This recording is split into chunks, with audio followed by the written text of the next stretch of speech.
game 2 of the day, game 2 of the doubleheader to decide the series. And it's Bark in the Park night here in Spearfish. Got a dog joining us in the booth here. Say hello to Elsa. She's going to be cheering on the Sasquatch for this game 2, trying to get a series victory versus the Sockeyes. In game 1, it was all Spearfish. It was actually not at the beginning. It was a 4-0 game. Going to the 4th, the Sasquatch were 9 up, 9 down. Bryson Hoyer singles. The offense just caught fire. Nolan Ackerman with the go-ahead grand slam with 2 outs, and then 8 runs total came across in that big 4th inning, and then one more came across in the bottom of the 6th, and the pitching staff was phenomenal. Oliver Wilson, 5 innings. 5 2/3, giving up 2 earned runs. He got the win. Nicholas Esparza relieves him 1 1/3, scoreless ball, 1 hit, 2 Ks. He gets the save, and the Sasquatch get the big victory in game 1 of the day. Game 2 coming right up here on Spearfish Sasquatch Live. When we return, I'm Sean Massa, bringing you all the action in Bark in the Park night in Spearfish, South Dakota, right here on Spearfish Sasquatch Live.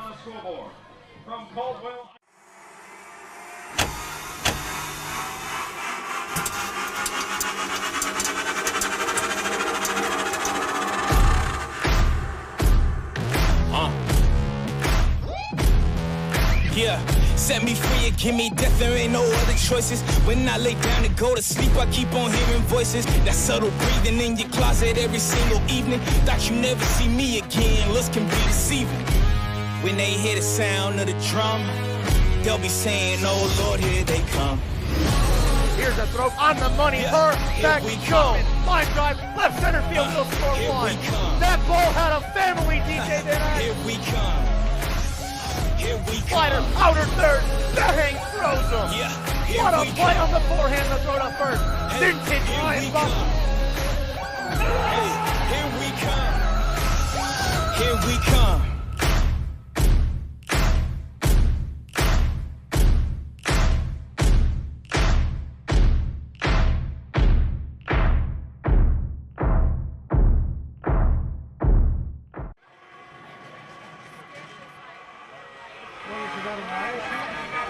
Looks like she dropped off a bunch of stuff. Yep.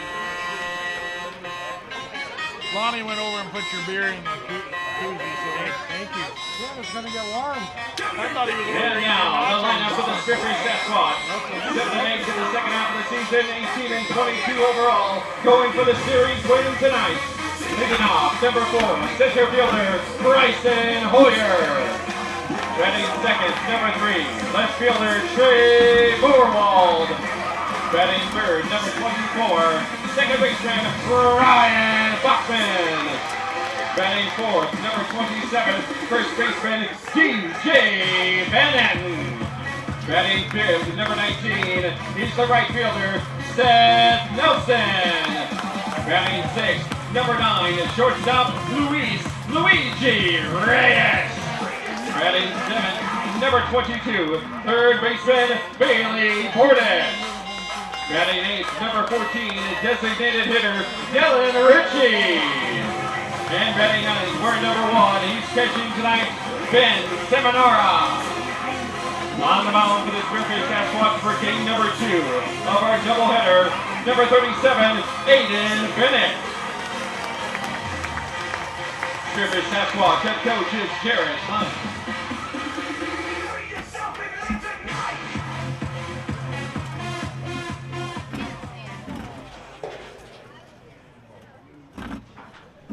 Fans, we ask that you please stand and remove your caps as our national anthem will be played. The South Dakota Game Fish and Parks Honor Guard will have the presentation of colors.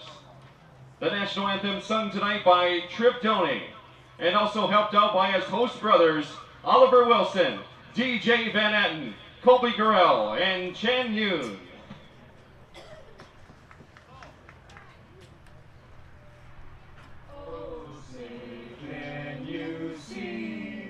By the dawn's early light, what proudly we hailed at the twilight's last gleaming, whose broad stripes and bright stars through the perilous fight. For the ramparts we watched were so gallantly streaming, rocket's red glare, the bombs bursting in air, gave proof through the night that a flag was still there. Oh, say does that star-spangled banner yet wave for the land of the free and the home of the brave.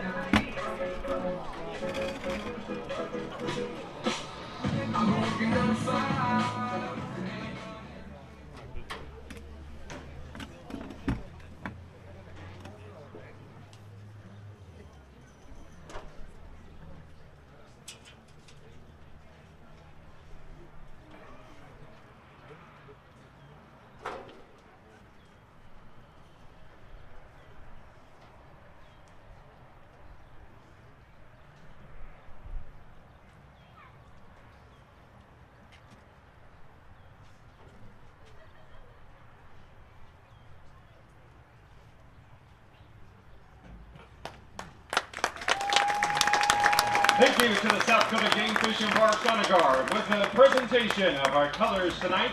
And thanks to Trip, Oliver, DJ, Colby, and Chan with our national anthem.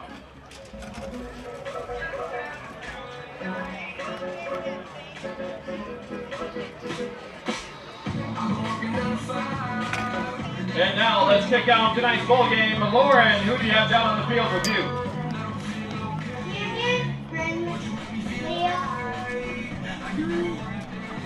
Alright, Sasquatch fans, we got something to say. Let's play ball!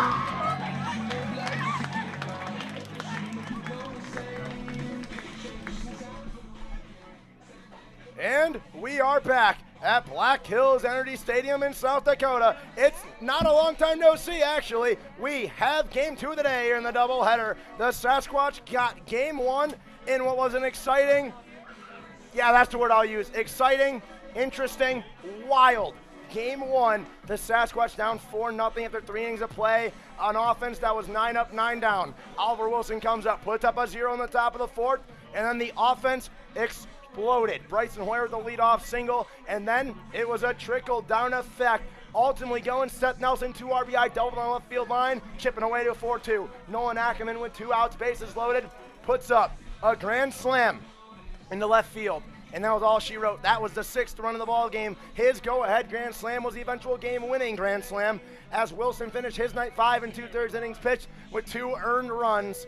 And then Nicholas Esparza came in, 1 1/3 innings pitched, 2 Ks, no earned runs, and 1 base hit. He closed it out for the save, and the Sasquatch got the W and forced a game-deciding Game 2. We will play for the series here. Game 3 of the series, the score 1-1. The Sasquatch got the day off yesterday, had a home run derby, and maybe it woke up the offense. They break the double-digit barrier in hits, and as a result, shocker, they win a baseball game. Their pitching staff phenomenal as always, and they come away with a big victory in game 1 of the day. And now, and from a nice crowd here in Spearfish on this Wednesday afternoon, they play for a series victory in a big game if they want to stay in playoff contention going down to the later depths of July. On the mound for the Sasquatch, it's Aiden Bennett starting in this one. He has been sensational this year. This is an arm that you want. On the mound right now, Aiden Bennett takes the mound for the Sasquatch, looking for a big victory. He, in 22 1/3 innings, has a 1.6 ERA, 24 Ks to 18 walks. He has been sensational, coming off a performance in Casper, 5 1/3 innings pitched, where he was sensational, allowing 1 run and 2 base knocks the entire time. He starts off up and into the leadoff hitter for this Sockeyes offense. It's Jack Hill once again, this time sliding to the hot corner. He played shortstop last game in game 1. Him and Ethan, he switched. He's back at third. He's up 2-0 quickly. Bennett having a little bit of control issues to start. We go defensively for the Sasquatch. It's Ben Seminara starting behind the dish. It was Nolan Ackerman in game one, that big grand slam, going 1 for 2 with a walk, 4 RBIs. Now they turn over to the man from Columbia University. He's catching Bennett in a 3-0 counting on a leadoff hitter. In the infield, Bailey Bordas manning the hot corner. Luis Reyes, Ryan Bachman, and DJ Van Atten. Those are pretty much everyday guarantees. And at the 4-pitch walk to start out for Jack Hale. Leadoff base runner on. A little bit of control issues to start with a 4-pitch walk. He had the same control issues in Casper. I mean, hey, he had 8 walks, but only 1 run scored in that game in 5 2/3 innings. So I think we got to trust him right here. Hopefully he can settle down now to Seth Ryberg, the DH in the 2 spot today. The outfield for the Sasquatch, Vorwald in left, Hoyer in center, and Seth Nelson mans right field after DHing in game 1. He mans right, and that rounds out the defensive lineup for the Sasquatch. Bennett tried to pick off Hale, letting him know he sees him. Here is the first pitch. Laid down a bunt, pulled back. It's called for a strike. Seminar pulled up like he was going to throw over to first. It's an 0-1 count as that one found the zone. And Ryberg pulled back his bunt attempt. 0-1 count. 2-3-4 now due up. Ryberg, Cullip, and Ethan He for this Sockeyes offense that wants to get a lead and get a lead fast and put this Sasquatch team in a hole. That one in the dirt. Seminara, a wall right there, scoops it up. It's 1-1. Early control issues, 6 pitches in, and 5 of them have not been close to the zone. This is a spot Aiden Bennett needs to find the zone and trust his defense. That was pretty darn good in game 1 today, supporting Oliver Wilson. That one up and up and up. It's ball 2 as Seminara pops up to get that one. Ryberg leans out of the way. Count goes 2-1. It's Park in the Park now here in Spearfish, South Dakota. We had a guest with us on the pregame show. And this is a crowd that wants a victory for this Sasquatch team, and the Sasquatch need one badly. That one outside, count goes 3-1, 8 pitches in, and 7 of them have missed the zone. Quick trouble for Aiden Bennett. He's got to find the zone here. He cannot walk Seth Ryberg, and if he does, I'd have to expect him to get a mound visit. 3-1 count, goes the pick off the runner. He gets back safely. After the last pickoff attempt he had, he delivered a strike, so let's hope he can do it here and make the count run full to Ryberg. Ryder Cutlip on deck, Ethan He in the hole at the 5-pitch walk. 9 pitches, 8 balls, and 2 walks. Aiden Bennett with a little control issue early, and we're going to get Jarrett Hunt come out here to talk to his right-handed arm, who's been sensational all year, but in early trouble with 2 walks, back-to-back on 9 straight pitches.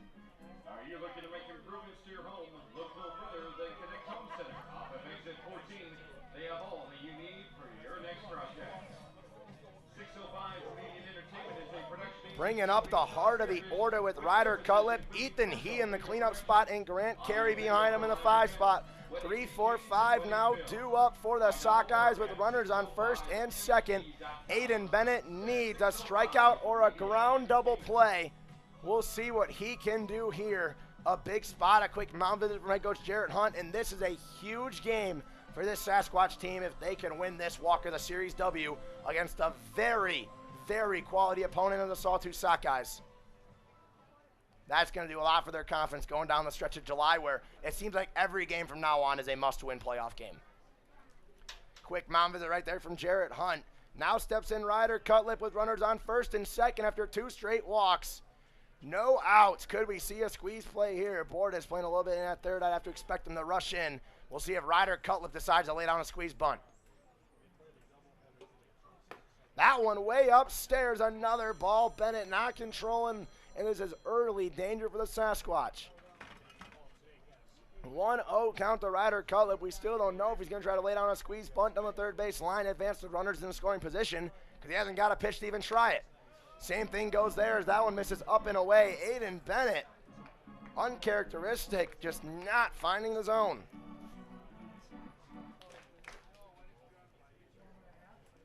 Two-0 count. You gotta trust your defense. They turn 2 double plays for Oliver Wilson, and that one drops for a strike. Second strike of the night from Aiden Bennett. Every outing he's gone on the mound, he's gone up to that 100 pitch threshold, so we'll have to expect he's going to do that unless he gets in a lot of early trouble. Right now in a little bit of it, but if he can come back in this one, we can see him go long into this game. 2-1 count. Breaking ball finds the zone. Seminara pulls it up. It's a 2-2 count. This is a big first out for Aiden Bennett, going to the heart of the order with Ryder Cutlip, a man who has had the number of the Sasquatch this series. We'll see what Aiden Bennett can do here at the 2-2. Breaking ball upstairs and away, count goes full. A payoff pitch with no outs. 2 runners already on. If he gets a walk here, the bases are juiced, all on walks. Early trouble. Aiden Bennett with a big full count pitch right here to Cutlip. Runners take off. It's a line drive to Bennett. He goes to first. They go to second. It's a 1-3-4 double play. Oh my Lord. The second triple play in 3 games for the Sasquatch. What just happened? Aiden Bennett out of the inning. Just like that, we go to the bottom of the first. Jet Rogers at Peak Family Chiropractic and Sports Performance. We all take different paths in life. That's why we utilize multiple different treatments here at Peak. Our main treatment is our high-level chiropractic adjustment, but we also emphasize the use of cupping, scraping, vibration massage, trigger point therapy, and active care to promote movement, strength, mobility, and most of all, pain relief. Why travel to multiple locations when you can have total wellness under one roof? Stop in today and let's get you to your peak.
I don't know how, but we're in the bottom of the first inning.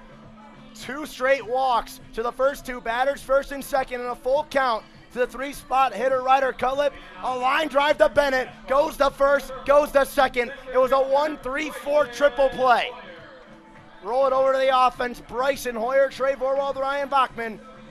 Oh my goodness, momentum is real here in Spearfish, South Dakota. We'll see if the offense can get going against Nate Galusha, the starting pitcher for the Sockeyes. First pitch, Hoyer, ground ball to second. On the backhand, a hot shot to Anderson, and he's retired. First pitch, Bryson Hoyer put the hot shot over to second. There's one away.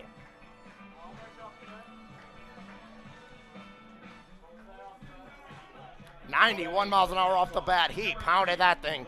Rolls over to Trey Vorwald now. 1 pitch in the day, 1 out for Nate Galusha. Defensively for the Sockeyes, behind the dishes, Grant Carey. At third, Jack Hale. At short, Ethan He. At second, Lance Anderson. And rounding out the infield at first is Grady Daniels.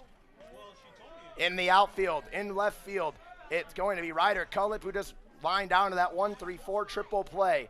In right, it's Kason O'Neill, and in center, it's Ethan Gardner.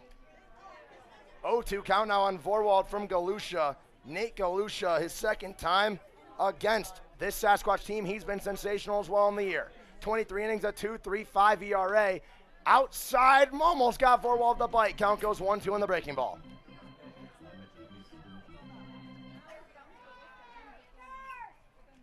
One-two count out at Trey Vorwald, trying to get something started. Waves at that one, and quickly 2 away on the Sasquatch offensive night. Bachman coming to the plate now. See what he can do. This is, if you can get runs after that triple play, Man, but two away quickly, Nate Galusha. The redshirt freshman, 5'11", $160 from Northwest Nazarene University in 23 innings, a 2.35 ERA with 19 Ks to 6 walks. He's going to carry in the zone high. Bachman left field. Did he do it? At the wall, off the scoreboard. 1-0, a solo shot for number 24.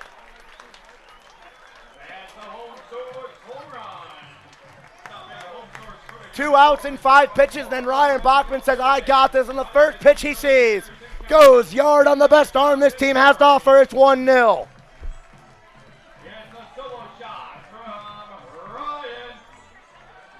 Ryan Bachman. Let's go. Sasquatch are fired up, a triple play, a solo shot in the span of 5 minutes. What just happened? That is called momentum, my friend, and the Sasquatch have a lot of it. DJ Van Aden to the plate now.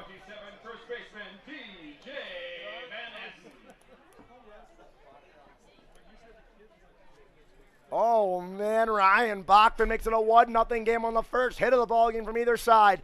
DJ Van Aden now comes up. He fouls that one high in the air out of the ballpark.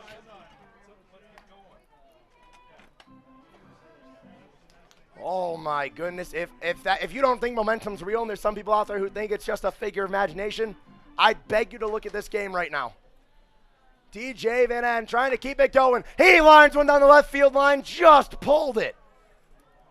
Oh, my goodness. He almost went back-to-back jacks. He just missed it in a true foul. It's 0-2.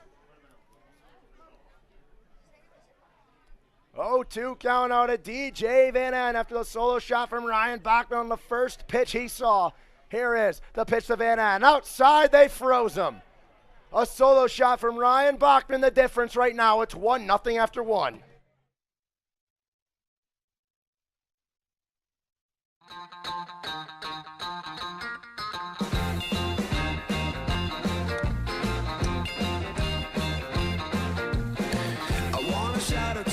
So they know my sweet baby loves me so.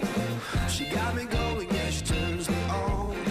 She loves me, yeah, she loves me, and it blows my mind.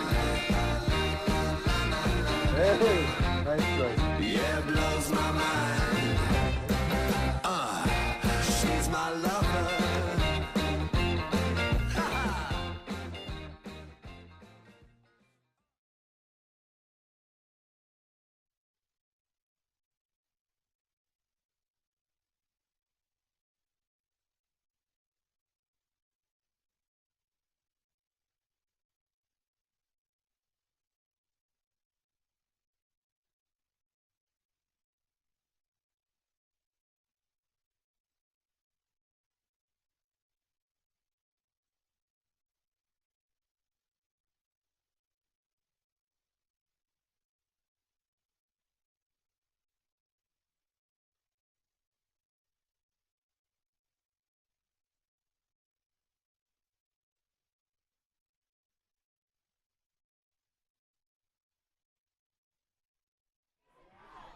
That might be the wildest first inning I've ever seen with my own 2 eyes.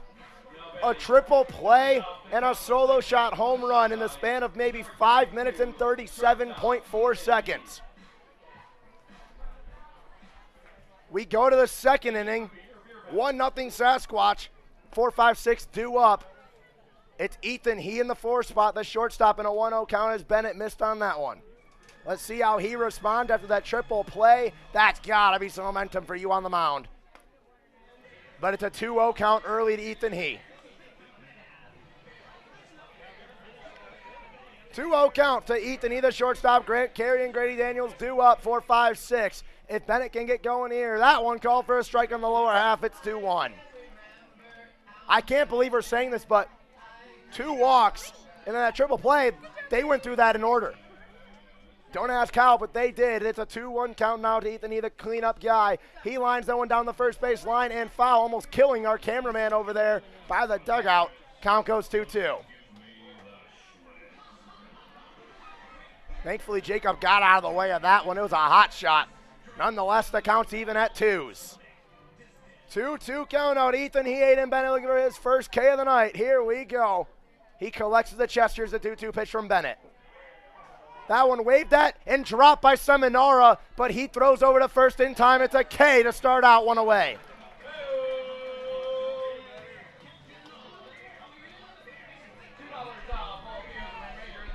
Wasn't sure if that one got fouled off the glove of Seminara or not, but it must have just blinded him on the swing. Gets away, but he makes the throw easily. There's one away, and the beer batter struck out. So cheap beer for the fans here at Black Hills Energy Stadium. Grant Carey, the catcher, coming up to the plate now. He takes that one upstairs for a ball on the first one of that at-bat. Aiden Bennett gets the first out. That's definitely better than the first inning with the first two reached via walk. We'll see what he does here to Grant Carey. It's a 1-0, now a 1-1 as that one jammed him, fouled it off. Carey was 1 for 3, ground into a double play, flew out to shortstop, and also had a single in last game, so really did everything. Put the ball in the air, put the ball on the line, put the ball on the ground. We'll see what he does here against Bennett, his first at-bat of the day. Fouls off the 1-1, count goes 1-2. Aiden Bennett ahead early, the first hitter he's been ahead on.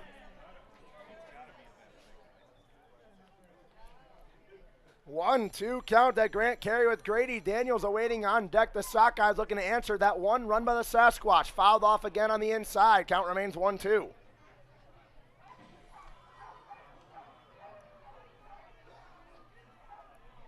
One-two count now once again to Grant Carey. Aiden Bennett looking for back-to-back Ks quickly here in the second inning. Here's the 1-2.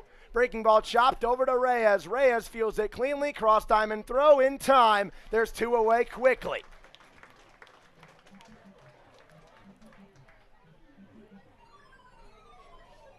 Two outs in this one very quickly. Brings up Grady Daniels in the 6th spot. The first baseman comes up for his first at-bat of the day. Did not play in game 1 of today, but played in game 1 of the series for the Sockeyes. And he was pretty good. He had a walk, he had a single, but he also struck out a pair of times. He takes that one inside for strike 1. Bennett getting ahead of hitters in this inning. Definitely different than the first. Has found some control and found some confidence. Now in an 0-1, that one outside. Tried to pull it back in with Seminara. Count goes 1-1. Ben Seminara is really good at that behind the dishes. He's very good at taking borderline pitches on the outside or inside and making them strikes. Failed on the 0-1, and now the count runs 2-1 as that one was blowing in. 2-1 count now from Aiden Bennett to Grady Daniels. Here's the pitch. That one's grounded over to Ryan Bachman. He corrals that one off 3 hops. Cross time and throw is good. 1-2-3. Aiden Bennett gets out with a strikeout and 2 ground balls. Bottom of the second inning. Sasquatch looking to add on to the 1-run lead. New games every month at the Lodge. We are constantly updating our gaming floor with the latest fun games to keep our guests entertained with new games every month. For the freshest selection of slot machines in town, make the Lodge at Deadwood your gaming destination. The locals' choice for gaming excitement with the newest games is the Lodge at Deadwood Gaming Resort.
We're in the bottom half of the second inning. Seth Nelson leading off here. It's 5-6-7 due up with a 1-0 lead. Trying to support Aiden Bennett some more. Seth Nelson, Luis Reyes, and Bailey Bordas.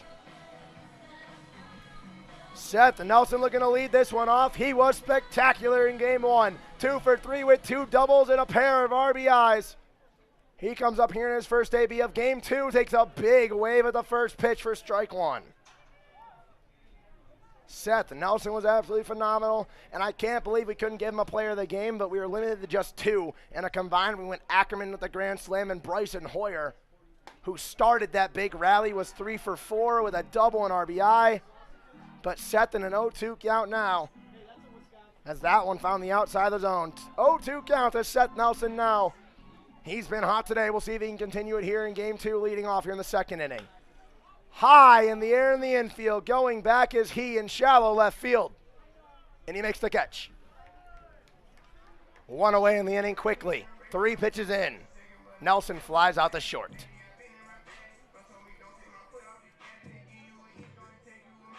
Now batting for the Sasquatch, number 9, Luigi Reyes. 1 away, Luis Reyes comes to the dish. He was also pretty good in game 1. He was 0 for 2 with 2 well-hit baseballs, but he had a walk and a run scored in that 4th inning. He walked with runners on 2nd and 3rd, and it was part of that grand slam. We'll see if he can get a 1-out rally started here potentially. Takes the first pitch up and away for ball 1 from Galusha. Galusha not used to giving up early runs, so we'll have to see how he reacts to it.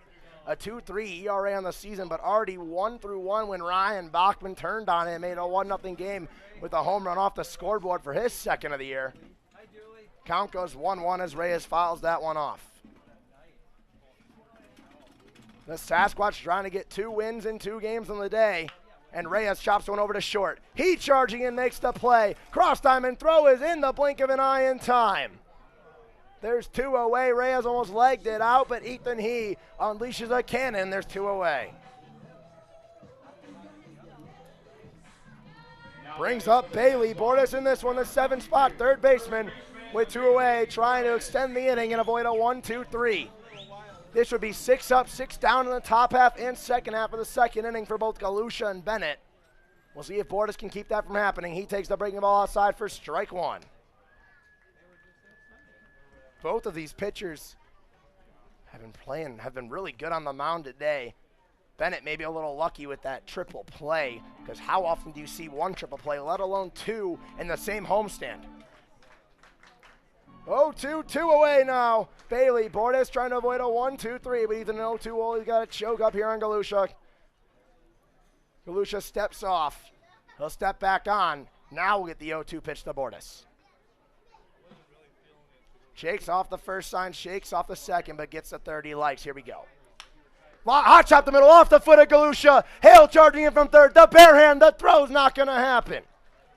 Bailey Bordas with a single off the foot of Nate Galusha. 2 outs and a runner on. And they got to check on him because that was a hot shot off the bat. Bailey Bordas lines it off the foot of Nate Galusha. They want to make sure their pitcher's okay. He's trying to walk it off, but man, was that a hot shot from Bordas.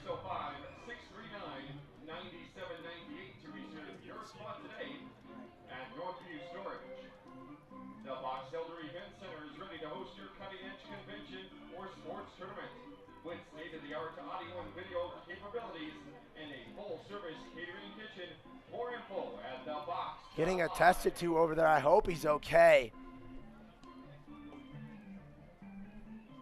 They do have an arm getting loose, but I think he's going to be good to go. I think you got to give him a few test pitches because that's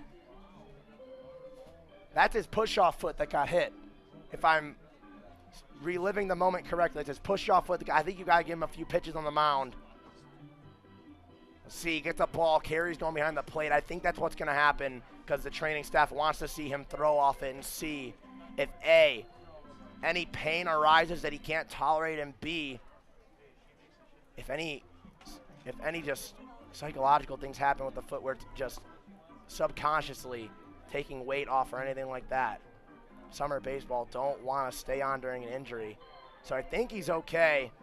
He claims he feels fine, but he's going to throw another one. Yeah, we just want to make sure with Nate Galusha here.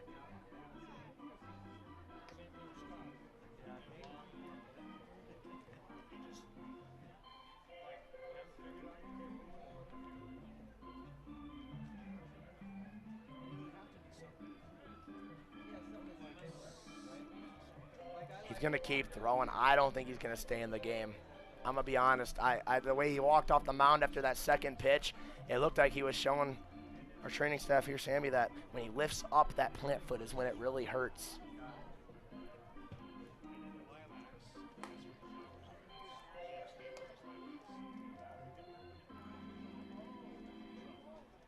Looks like he gave a thumbs up. He's good to go. Galusha is going to stay on the mound after taking a line drive to the foot from Bailey Bordas. 2 away and a guy on first for Dylan Ritchie. Number 14, Dylan Ritchie, the DH for the day in the 8th spot. We'll see what he can do. He's got a lot of power on that bat. We'll see if he can exhibit it here.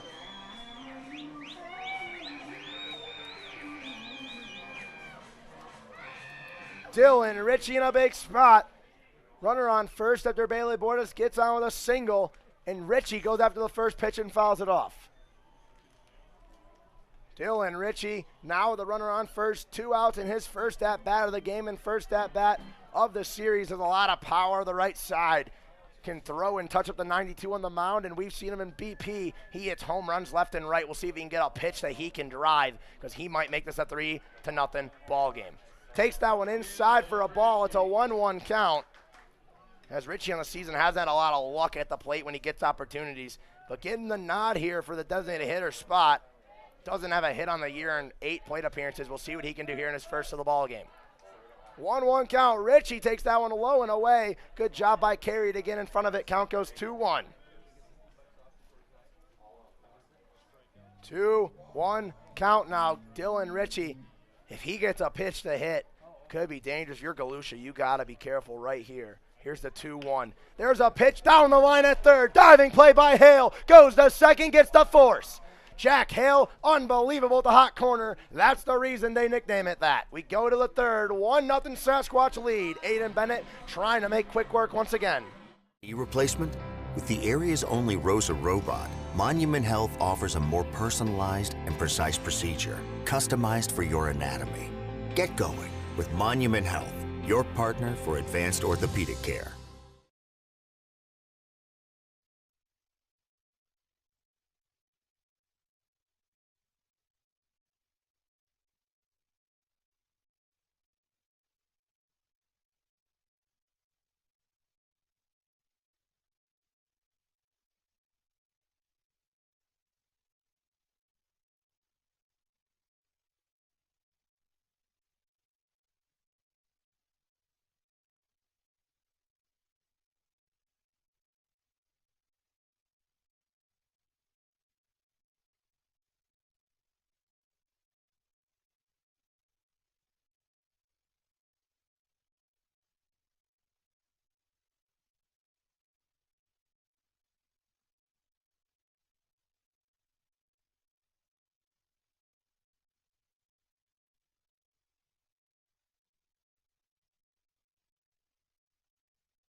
We go to the third inning here, and Aiden Bennett on the mound throws ball one to the leadoff hitter. It's 7-8-9 with Kaysen O'Neill. Bennett went 1, 2, 3 in the second. We'll see what he can do here in the third inning. His first victim is going to be Kaysen O'Neill. Then he's got Ethan Gardner and Lance Anderson rounding out the order. Top of the order set to roll over if this part of the lineup can get going here on Bennett. 2-0 count to O'Neill. 3-0 count as that one misses up and away. Early control issues in this inning from Bennett once again. It's back-to-back quick innings. It was a single by Bordas, the only hit in that second inning. There were 7 batters, and it's a 4-pitch walk to O'Neill to start. Third walk of the game. It's a 4-pitch walk to Kaysen O'Neill and a base runner for Ethan Gardner, the center fielder, who was spectacular in Game 1 back on Monday. Gardner had 2 singles, a double, was walked, was hit by a pitch, his only out, with a strikeout in that one. He was 3 for 4. Watches that one go outside on the breaking ball for strike one. It's an 0-1 count. 0-1 count with no outs and a runner on first. Ethan Gardner trying to keep the rally going after O'Neill worked a 4-pitch walk. He's in an 0-1 hole. They're going to check the runner, a close one, but he got back in. Kaysen O'Neill slides under the tag from DJ Van Atten.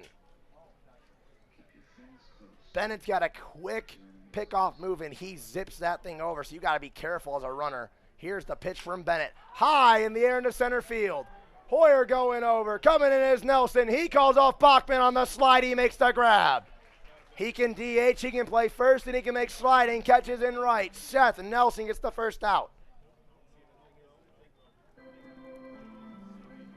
Looked like it could have been a blooper right there. Even if it was, I think they could have got the guy at second. But nonetheless, Nelson takes care of business. Lance Anderson, the second baseman, comes up to the dish now with one away. Checking the runner at first. Van Atten keeps it in front of him with a little low. DJ Van Atten goes to a knee, forms a wall, prevents it from passing him. Runner slides back in safely. Lance Anderson, the second baseman, trying to keep it going after that fly out to right with a leadoff walk, but you don't want to waste that here. First pitch down low for a ball. Anderson in game one was 1 for 3. He singled up the middle, put one on the ground over to first, and then reached on an error by Bailey Bordas at third. He takes that one upstairs for a ball 2-0. Looks like almost the same exact zone we saw in game one of the day, even though the umpire switched positions, where that top half of the zone just does not exist for a strike-wise, but it's a 3-0 count now as that one misses low and away. Top of the order set the rollover with Jack Hale, and now Aiden Bennett's got to try to fight back from the depths of a 3-0 with a runner on first. 3-0 count now to Lance Anderson. Aiden Bennett's got to put something in the zone. He goes over to first. Slides in easily. And now we'll get the 3-0 pitch.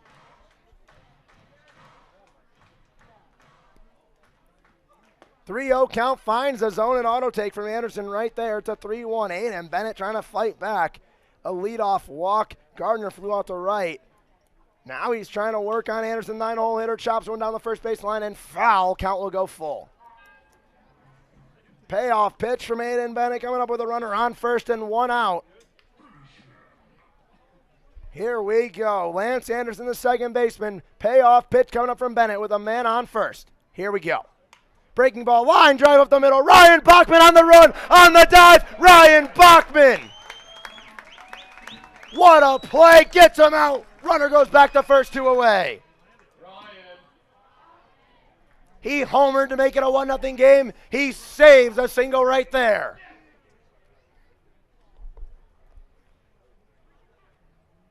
My Lord, Ryan Bachman, what a play. A little shaken up. He's trying to catch his breath. A hard fall. Can't believe he held on to that one. And Kaysen O'Neill's over here just kicking dirt. He can't believe it either. He was on the run ready to go. Brings up Jack Hale with 2 away.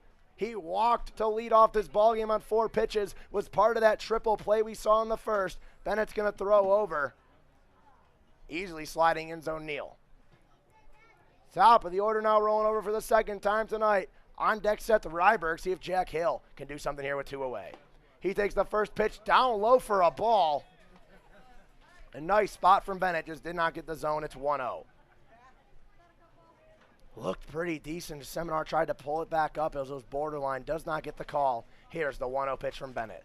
That one chopped and high in the air in the infield. Bennett goes over. Van Atten calls him off. And there we go. Leadoff walk does not matter. Weak contact galore. Aiden Bennett gets out of the third. We go to the bottom. Sasquatch up 1-0.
Bottom of the third inning, Ben Seminara leading off here. It's 9-1-2, due up for the Sasquatch.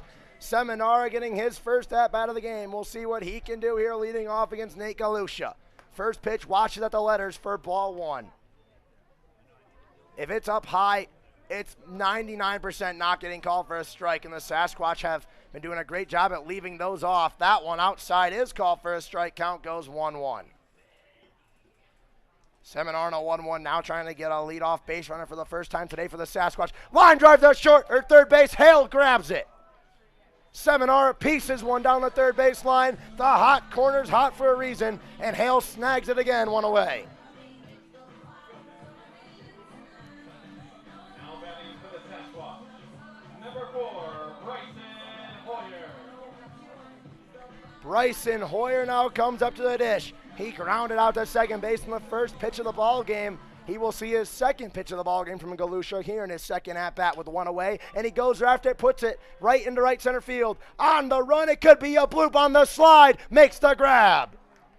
Cason O'Neill on the slide, grabs it right there. Hoyer's retired quickly, 2 away.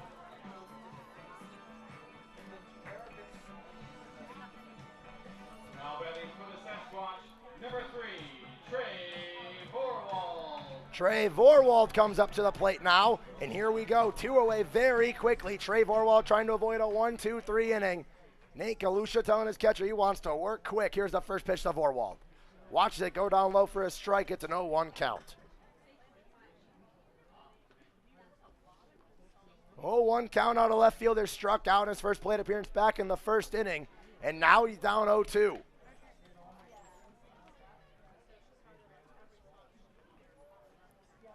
He was 1 for 4, reaching on an error with a stolen base. In the game prior, almost chased it. That one low and away, leaves it off. Count goes 1-2. Vorwald has not been amazing at the plate today. He needs to get going here for the Sasquatch. Could he start a 2-out rally? We'll see if he can get on. 1-2, fouls that one off. Back to the backstop. He'll stay in a 1-2.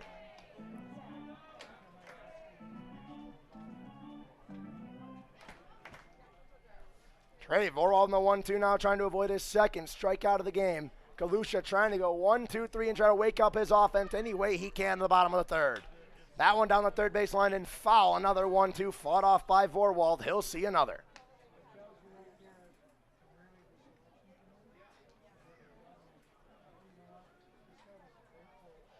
One-two count, part 3 to Trey Vorwald trying to avoid a 1-2-3.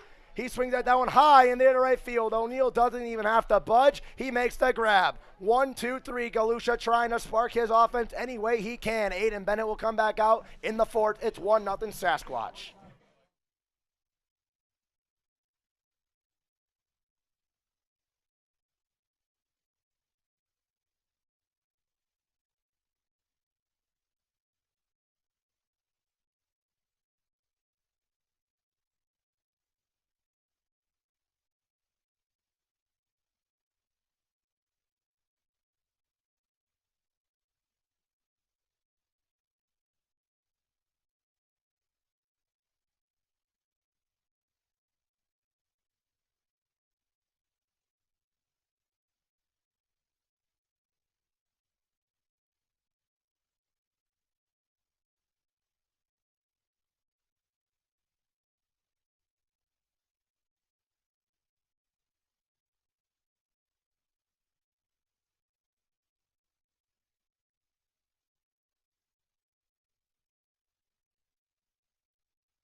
We go to the fourth.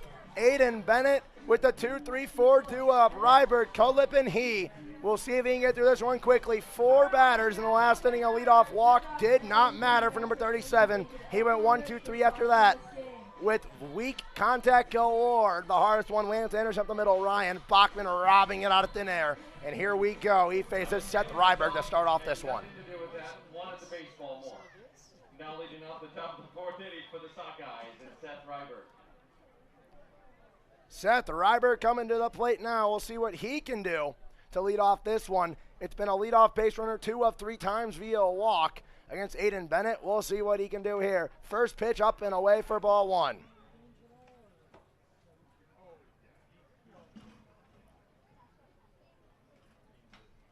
Aiden Bennett trying to avoid another walk down high in the air in the infield. Bachman charging in. Van Atten calls him off. He wants it himself, and there's one away. Van Atten retired the last batter of the inning via fly out to him. He calls off Bachman. The first batter of the 4th is retired on a fly ball right to him. Now batting for the Sockeyes, number 20, Ryder Cutler. Ryder Cullip to the plate now. He was the victim of that 1-3-4 triple play on a line drive. We will see what he does here. One away, bases are cleared, so we'll see what he does as the second batter of the inning. Seminar tries to pull it back in. Did not work. Count goes to a 1-0 to start. 1-0 count. Breaking ball tried to get the outer third. Did not work. Count goes 2-0 now to Ryder Cullip. Early on in a very hefty hitter's count, Aiden Bennett trying to fight back. That one jammed him. Goes foul off the backstop. 2-1 is the count.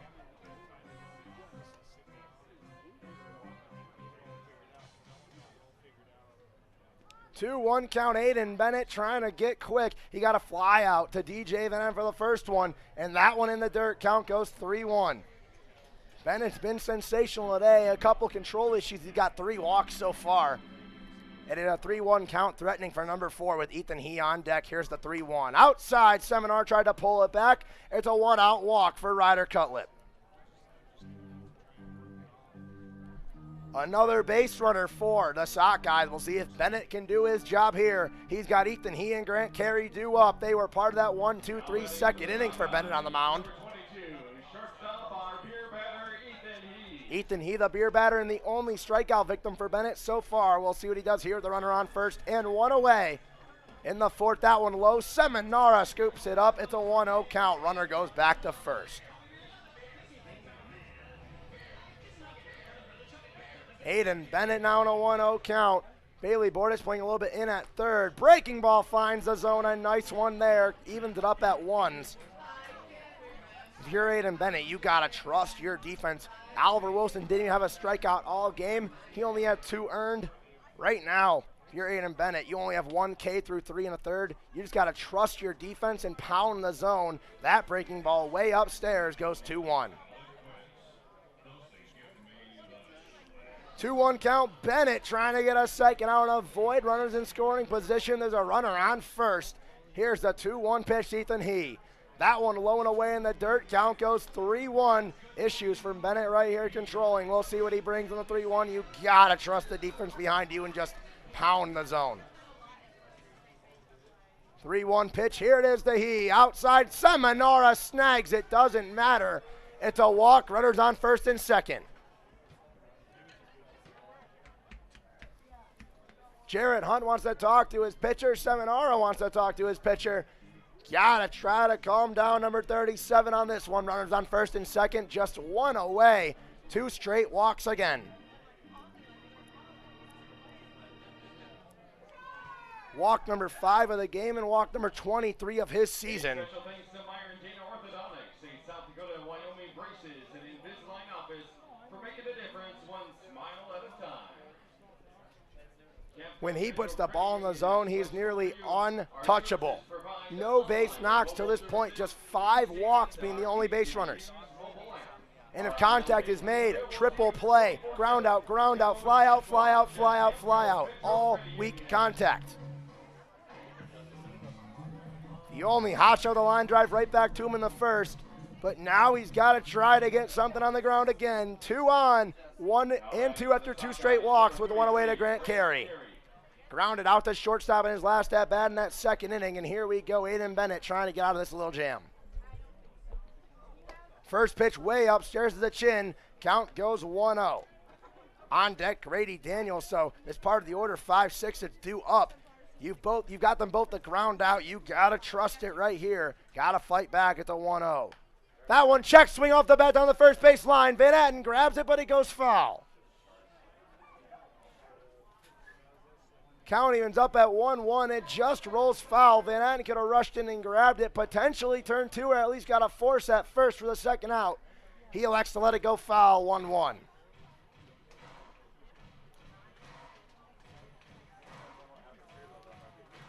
Let's see if that comes back to bite or if that works out in the end. 1-1 count, one away. Here's the pitch to Carey.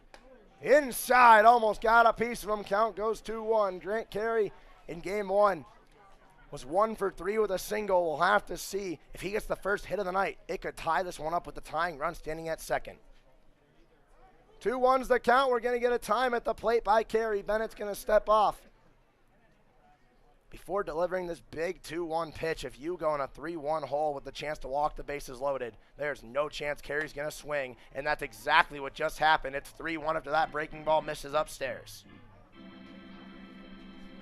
3-1 count, Aiden Bennett's got to fight back. Bases could be walked loaded. Here is the 3-1 pitch to the catcher. Fouled off, count goes full. We'll get a payoff pitch. Aiden Bennett looking for a big second out. Grant Carey looking to keep the little rally going with 2 back-to-back walks.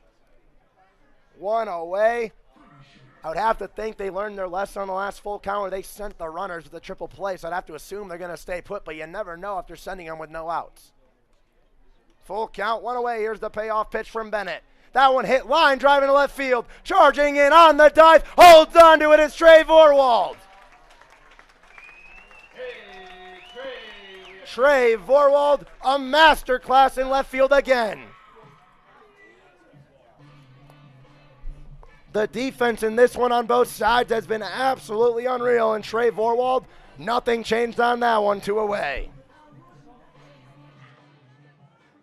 Now batting for the Sockeyes, number 23, Grady Daniels. Brings up Grady Daniels, who grounded out to second. 2 runners on after that line drive out to Trey Vorwald on the dive. Strike 1 low and inside, an 0-1 count early. Trying to recover from back-to-back walks. Aiden Bennett got the big second out of the inning. Trey Vorwald, the defensive masterclass. We'll see if Bennett can close it out. That one low and in, doesn't get the call. Count goes 1-1. Standing on deck, Cason O'Neill, the 7 spot. He has a walk on his night. We'll see if Bennett can get out of this quickly with no trouble. Tying run still 180 feet away for Grady Daniels. 1-1 check, swing on the third baseline and foul. That's the second check swing down a baseline on the opposite side. That one well foul. Count goes 1-2. When Bennett's in the zone, it's almost like he's untouchable. It's just finding the zone. It's been a little bit of a struggle in this one. We'll see what he does with the 1-2. 1-2 count to Grady. Daniels looking to get out of this little jam unscathed. Here's the 1-2 pitch from number 3-7. Weak contact to Reyes in shallow left field. He can't make that catch over the shoulder. This game is tied on the first hit of the ball game for the Sockeyes. It's a 1-1 game on a bloop single over the head of Luis Reyes.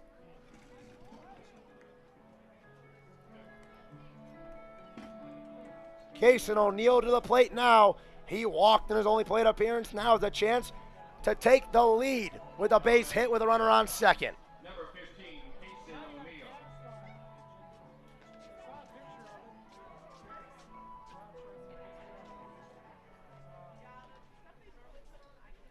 Looked like Reyes might have a chance. It just kept on going. Trying to get over the shoulder. He ran out of room to make the catch. It drifted a little too far, scored a run, and now Bennett's trying to get out of this one. With the game still tied, it's knotted at 1-0 count to Cason O'Neill. Cason O'Neill made that brilliant play in right field last inning. We'll see what he does here. Trying to get a start. He was 1 for 3 in game one. He's up 2-0 in his second at-bat here. He already has a walk on the night. Looking like he could get his second right here. 2-0 count now to Cason O'Neill, trying to keep the offense going. Bennett can't get that one to drop either. Count goes 3-0. Got to fight back from the depths of a 3-0. And Bennett wants to avoid walking. The base is loaded. Here's the 3-0 pitch to O'Neill. That one upstairs at the 4-pitch walk. Bases are loaded. There is 2 outs. Go ahead, run 90 feet away. Aiden Bennett with a little bit of trouble. Seminara wants a word with this catcher. There's an arm warming up in the bullpen for the Sasquatch. It's Griffin Sharon. Last year, the single-season strikeout leader for the Sasquatch with 61 in the summer of 2022. He's back in Spearfish to finish out the year, and he's getting hot in the bullpen. We'll see if Bennett can get out of the fourth inning in this one with just the 1-run damage, but bases are loaded. Ethan Gardner to the plate, a man in his first game today, flew out to right field, almost got a bloop single. He was great in game 1 on Monday. With 2 singles, a double, a walk, a hit by pitch, only getting retired once via strikeout from Gunnar Thompson.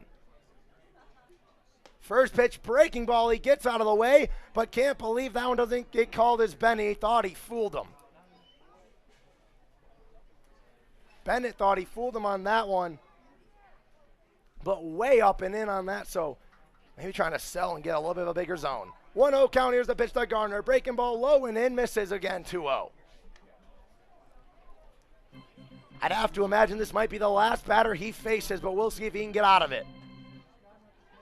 2-0 count out, Ethan Gardner trying to break open this game. It's currently deadlocked at 1. He takes that one low for a strike. Count goes 2-1.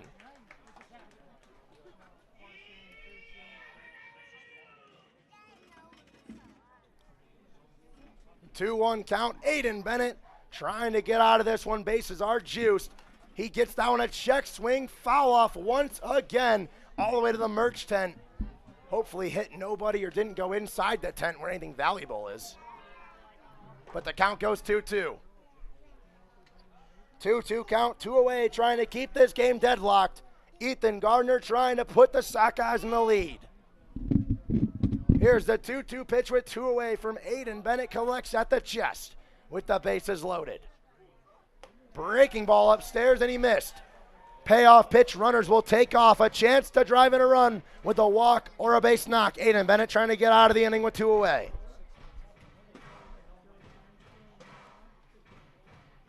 DJ Van Adden tying his shoe over at first, getting a little bit of time for his pitcher to collect himself before this one. Payoff pitch. Full count, 2 outs. Bases loaded in a tie game. Runners will take off. Aiden Bennett with the biggest pitch of the night. Here's the payoff pitch. He's going to step off on that one. Sockeyes dugout getting loud, trying to get ahead of number 3-7. Here is the payoff pitch with 2 away. Bases loaded in a deadlock game at 1. Inside, he walked him. It's 2-1. Have to imagine that's the last hitter he'll face. We'll see if they make the move. Jared Hunt walking out. He's at least going to go visit Aiden Bennett. And that'll be it. Bullpen getting the call. We'll be right back.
The bullpen has got the call.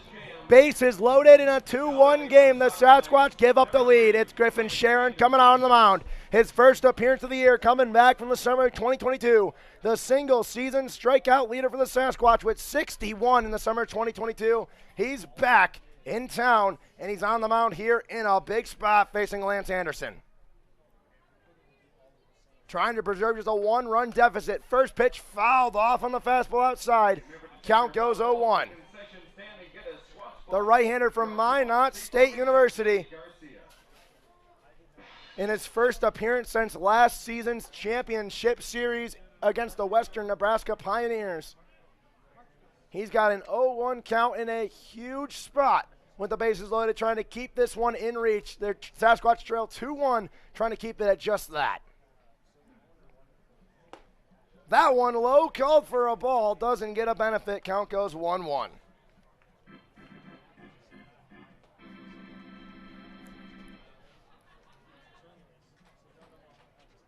This is such a big spot out of your first time in Spearfish of the Year. He's getting a lot of trust from Coach Jared Hunt. Here's the 1-1. That one's a ground ball up the middle. Luis Reyes stops it. No throw. A run will score. He robs another one, but it's an RBI single for Lance Anderson. Luis Reyes robs a 2 RBI single, makes it just one. It's a 3-1 ball game.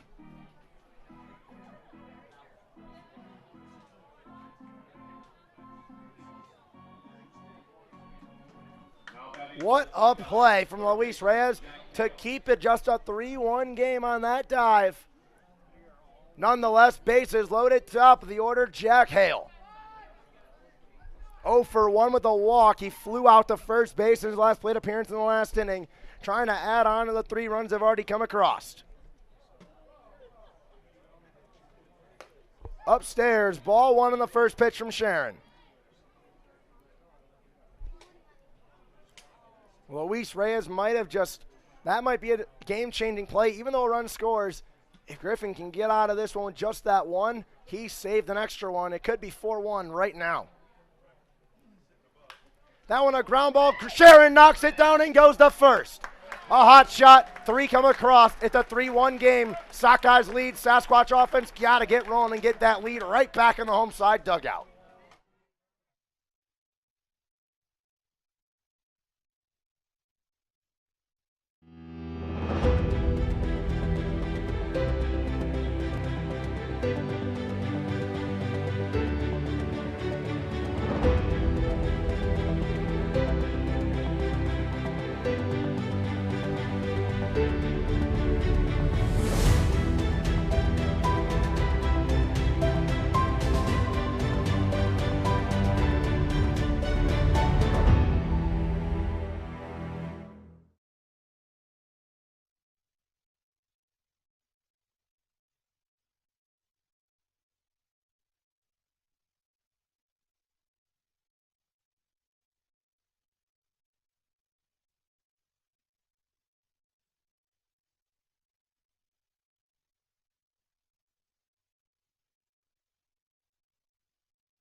Bottom of the 4th inning, the Sasquatch offense back. They trail by 2. Ryan Bachman getting another rip in this one in the 4th. He homered in his last one. He's got the 1 run across the board. First pitch down low from Galusha. It's going to be ball 1. That's the second pitch Bachman's seen all night. The first, a home run to left field. We'll see if Galusha maybe tries to pitch around him right here, or if he just goes right at the Sasquatch second baseman. Pitching around him so far, that one up and in for ball 2.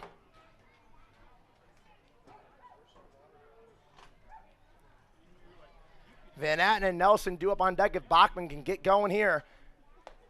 Takes that one upstairs for a ball. It's a 3-0. It's 3-4-5 due up for the Sasquatch. See if Bachman can get on base and try to start one back that gets those 2 runs right back. 3-0 pitch from Galusha is called for a strike outside, trying to fight back from the depths. It's 3-1.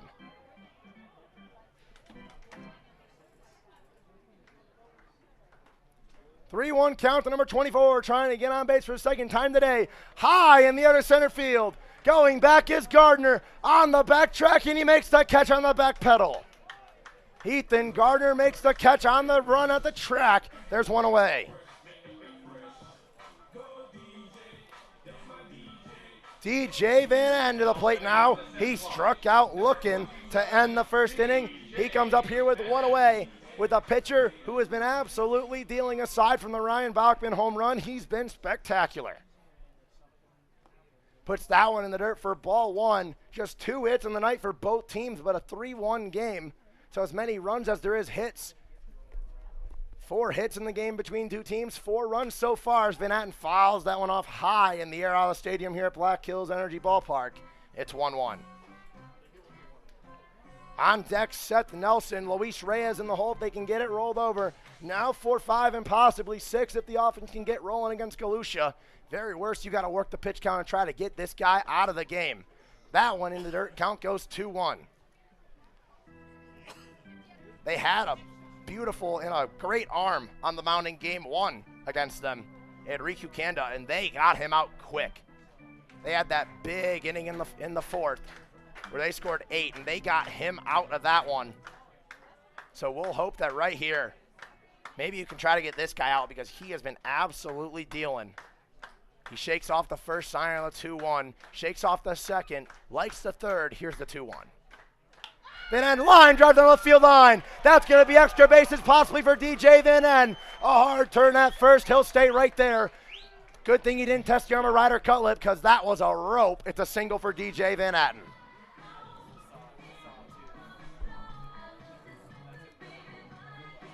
Brings up Seth Nelson, the right fielder, trying to build on that single from Van Atten. He flew out to shortstop in his last plate appearance. Let's see what he can do here with a runner on first and 1 away, trying to get the runs back that Sawtooth scored in the top half.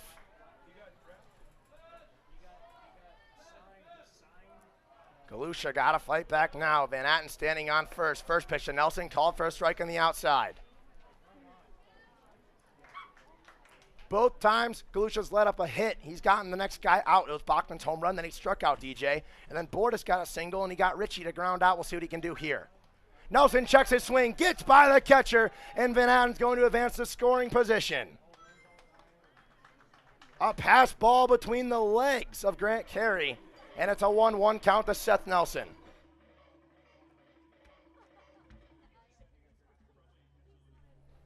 One count to the right fielder now. He has a chance to to tie this thing up if he can leave maybe, or at least cut the deficit in half. Second run of the ball game represented by DJ Van Atten standing at second base. 1-1 count to Nelson. Inside, up the middle. It's in the center field. Will they send Van Atten? They hold him. Runners on the corners. A single from Seth Nelson. Rolls it over to Luis Reyes. Van Atten hesitated to get off the bag. Didn't know A, if that one was going to leave the infield, or B, if it was going to be hard enough to even get out, could be caught during a double play. So he stands at third, runners at the corners. Luis Reyes grounded out to short in his last plate appearance. Trying to do a job here. He's the go-ahead run at the plate. Tying run on board at first by Seth Nelson. But 90 feet away is the second run of the ball game with DJ Van Atten to at least chip away at the 2-run deficit and cut it directly in half. Trying to do a job here, the Sasquatch shortstop in a big spot. First pitch high in the air into shallow center field. Gardner rushing in. He'll make the catch. It's not deep enough to tag Van Atten. There's 2 away. First pitch of the AB, Reyes chases it. And definitely the worst thing you could have done there, other than grounding a double play, is shallow outfield pop-up where the runners stay put And now Bailey Bordas to the plate. He's got a single on his night, trying to drive in that run, standing at third. Runners at the corners with 2 away for Bailey Bordas, trying to get his second base knock of the night. He's got a single. He's 1 for 1. We'll see what he can do here. He singled off the foot of Nate Galusha on a line drive. We'll see what he does here in his second plate appearance. Checks his swing on the first pitch in the dirt. Carey scoops it up. Runners stay put. It's a 1-0. They want to check. He did not go clear as day, but they want to check anyways. He says no. It's a 1-0. 1-0 count to to Bailey Bordas with Van Atten on third and Seth Nelson at first. Trying to chip away at the 3-1 lead the Sockeyes have built. Fouls that one off beyond the backstop and out of the ballpark. Count evens up at 1s. Bordas didn't get in that bad in game 1. He got to play the field for the last couple innings. And now he's 1 for 1 in the day, trying to get his second base knock of the day and cut this deficit right in half. It's 3-1 currently. They're going to check Nelson at first. He gets back safely. 1-1 count, 2 away. Bailey Bordas trying to do a big job right here, trying to drive in at least 1. We'll see what he does in the 1-1. Breaking ball, he waves at it. It's a 1-2. Galusha 1 pitch away from getting out of this jam unscathed. We'll see what he can do right here.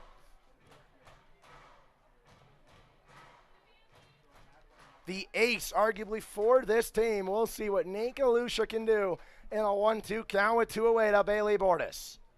Runners at the corners. Nelson with a nice lead. He's going to take off. Bordas ground ball to short. He's only plays the first. Let's see if the throw is high. It is, but he still grabs it. Runners strand on base. 2 of them to be exact. DJ stranded at third. It's 3-1 Sockeyes going to the 5th.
Griffin Sharon back out on the mound to start the 5th inning.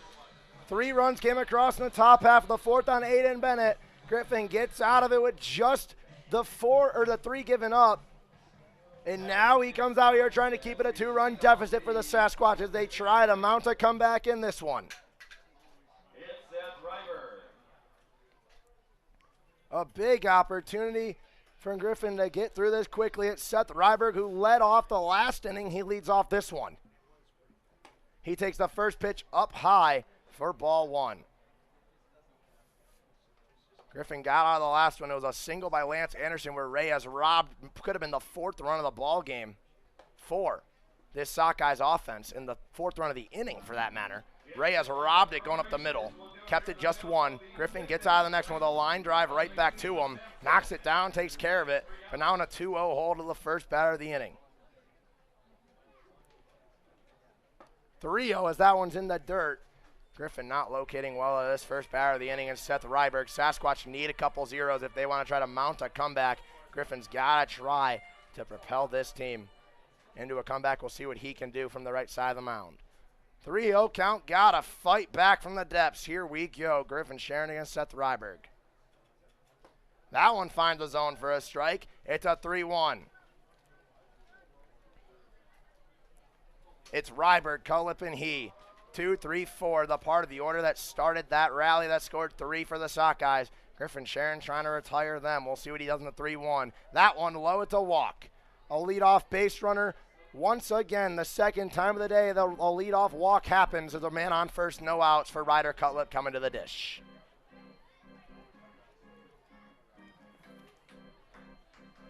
Now batting for the Sockeyes, left fielder, Ryder Cutlip. Ryder Cutlip coming to the plate now. He walked in his last plate appearance, came around to score the go-ahead run. No, the tying run, excuse me. And also had that triple play in the first. We'll see what he does here with a runner on first and no outs. Will they try to test the arm of Ben Seminar and maybe get a runner in scoring position?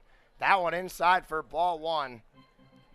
Sharon not locating well this one. He located pretty well when he came in the game to face Anderson and then Hale. Did give up a single to Lance Anderson. But Jack Hale, he got out on that one. Checks the runner at first, back in safely. No successful pickoff attempts this year from a Sasquatch pitcher yet, home or away. Number one, it's got to come eventually. And testing him is Ryberg over there first. He looks antsy to leave. They're going to check him again. That one's going to get by, but Van Adam's going to get to it quickly as Ryberg slid in head first, unable to get up and get going. Luckily stays away from that one and allowing him to advance. Just 2 hits on the night for this Sockeyes offense. The story of the game has been free passes. They got a lot of them. There is an arm getting hot in the bullpen. Could that be it for Galusha? And that could be big for the Sasquatch going down the stretch of this game, of this 7-inning game 2. Breaking ball couldn't find the zone. Count goes 2-0. A nice pitch from Sharon. Left off in the dirt. Seminar couldn't pull it up. And now Ryder Cutlip up 2-0. Already has a walk. He has a big opportunity to get on here and get this rally started again and get the lead even bigger for the bullpen. Way upstairs, Seminar pops up and the count goes 3-0. Ethan He standing on deck, Grant Carey in the hole. He walked and scored the go-ahead run right now. Sharon's got to try to fight back from the depths of a 3-0 once again. Was unable to do so on Ryberg. He delivered a strike to make it 3-1, but then it was a 5-pitch walk. Pitch number 9 of the inning. Here we go on a 3-0 with the runner on first. Up and in at the 4-pitch walk.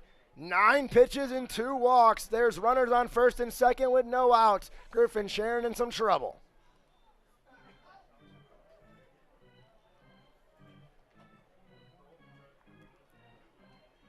Jarrett Hunt wants to have a word with the right-hander. This is where you just need to trust your defense. Something the Sasquatch haven't done this game. Oliver Wilson did it perfectly in game 1. That should have been your example with the double plays, the big stops. Trey Vorwall making a diving play in the left. Seth Nelson making a sliding play in right. That should be your cue. Luis Reyes in the middle. That should be your cue to trust your defense. They have stepped up drastically. It's something Griffin Sharon's got to do if he wants to get through this one unscathed.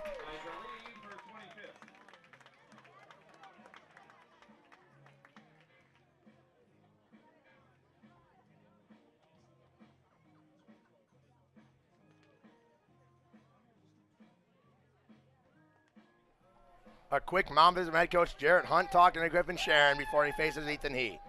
Runners on first and second, no outs. It's 4-5-6 now due up. He is 0 for 1 with a walk. This is a spot you need to get into. The beer batter here, I think the fans would be happy with beer, but they'd also be happy if he doesn't lay down a squeeze like Bailey Borders and DJ Van Adden expect. With a ground out, hopefully he can get 2. Have to expect he's going to lay down a sacrifice bunt. We'll see what Ethan He decides to do here. Van Adden playing in. He's going to lay down the bunt. He squares down the third base line. Bordas going over to first. Bachman covering the bag. He stretches. He keeps the foot on. 1 away. Runners on second and third.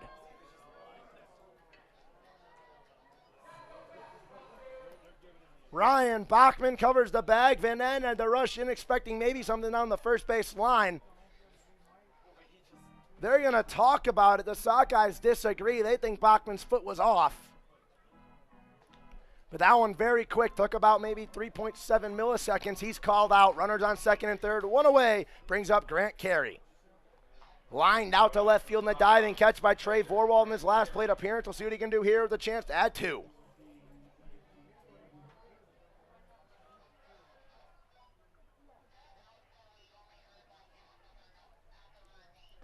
First pitch, going to get in the feet of Seminara. Called for a ball. Count goes 1-0. You do have a bag open, but definitely don't want to load the bags again. You've already had the bases loaded in that little jam once. Infield playing in, trying to keep the runner over at third. Upstairs at the chin, count goes 2-0. Sharon's got to locate on this one, trust his defense. Last time Carey was up to the plate, Vorwald made a big defensive play in left field. And that's what you got to rely on here. They're going to intentionally walk him. Head coach Jarrett Hunt gives the intentional walk signal. Bases are loaded with 1 away. 4 set, any bag, and a chance for a double play potentially if you can get Grady Daniels, who singled and came around to score in his last plate appearance, to get out at any moment.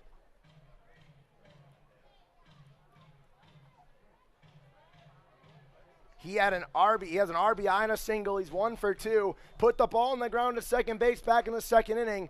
Let's see if he can do it again. Corner of the infield playing in with Van Atten and Bordas.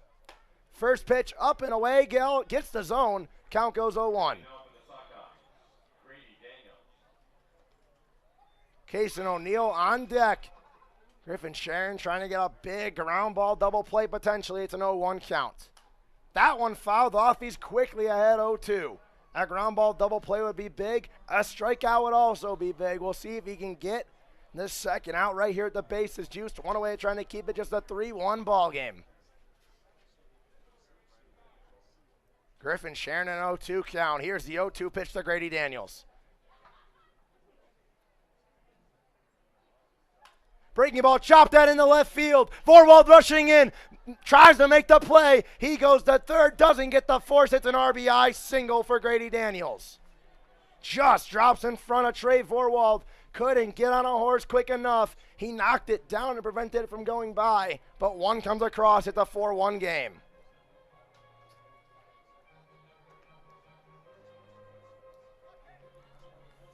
Cason O'Neill to the plate. He has 2 walks on his night. He was stranded at third base back in the last inning.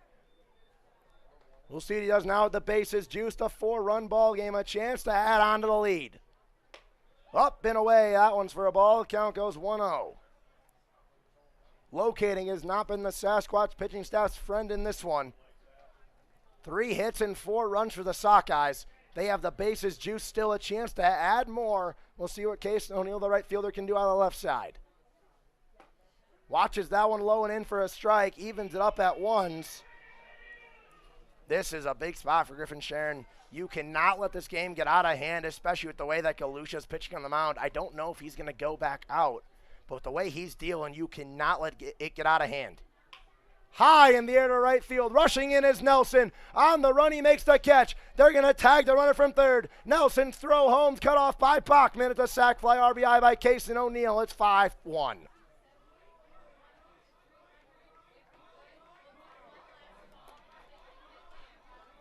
Well, you're going to need a big inning to come back in this one.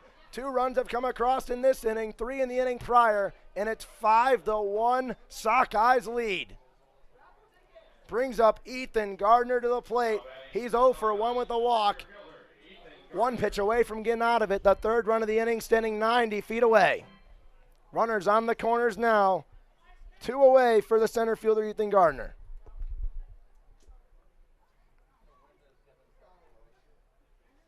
Breaking ball finds the zone, gets up 0-1. Griffin Sharon trying to get out of this one with just a 2-run damage. Trailing by 4. The Sasquatch, we've seen big offensive innings in this one. We need another one now, trailing by 4. 0-1 count for Sharon. Runner takes off, swing and a wave. Fakes the throw. Seminara jogging into second is Grady Daniels. He's got a stolen bag. Or a defensive indifference, excuse me.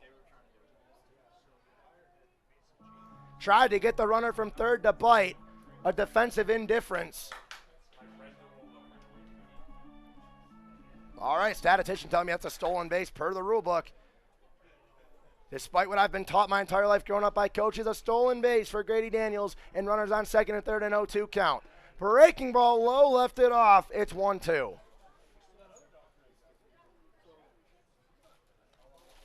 1-2 count out. Ethan Gardner with 2 runners in scoring position.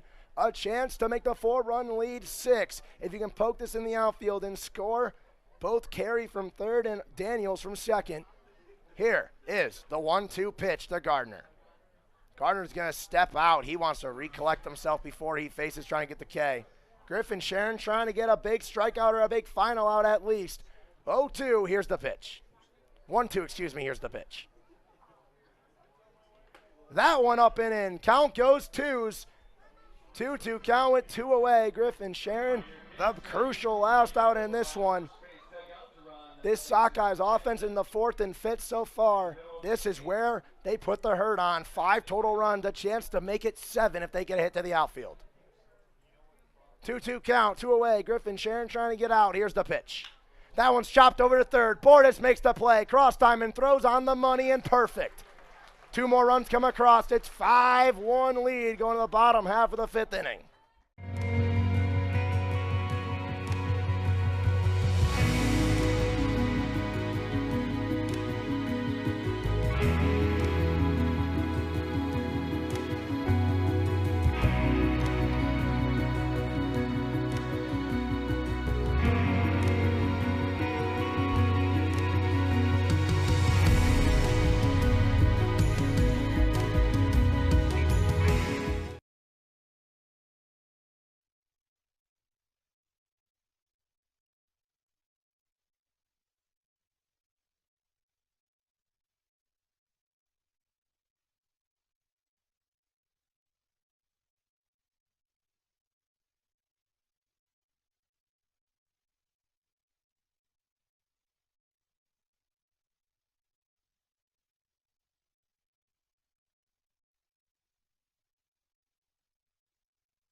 Bottom half of the 5th inning, 9 outs remaining for the Sasquatch offense in this 7-inning game 2 of the doubleheader. Dylan Ritchie, Ben Seminar, and Bryson Hoyer. That's 8-9-1 due up to face the bullpen arm coming out for the Sockeyes with a 5-1 lead. It's Austin Takahashi. From Portland University, 6 games so far, 13 innings with a 2.08 ERA.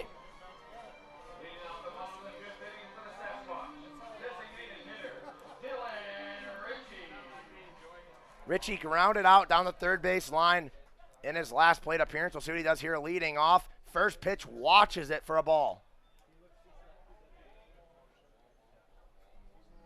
1-0 count now to Dylan Ritchie. Ben Seminara standing on deck. He lined out the third base in his last plate appearance as Ritchie's up 2-0 as that breaking ball fails to find the zone from Takahashi. We saw Takahashi in game 1 on Monday get an RBI single in the left field. And now he's onto the mound, so a lot of two-way players for the Sockeyes team. A lot of players dominating on both sides. Richie chops someone over into second base. He was jammed, and he's retired. One away as Dylan Richie swings at a pitch. He's jammed on over to second base. Quickly, 3 pitches in. There's one out. Now batting for the Sasquatch, catcher Ben Seminara to the plate. Now he lined out in his first plate appearance, his only plate appearance so far. A well-hit ball on third base line. That Jack Hale snagged and robbed him of a base hit down the left field line. Now he comes up with one away, trying to roll it over to Bryson Hoyer. He's up 1-0 as that one's all the way in the left-hand batter's box. Even the pitch Dylan Richie swung at, not quite sure if that would have been called a strike, so Takahashi not locating well. I think if you're the Sasquatch right now, you got to make him prove he can throw strikes. That one in the dirt once again. Count goes 2-0. Last 2-0 count, Takahashi was in. He got Dylan Richie a swing at one inside, jammed him for a ground out. See what happens to Ben Seminara on this one. 2-0 count, he swings at that one, down low at the knees. He fouls it off. Count goes 2-1.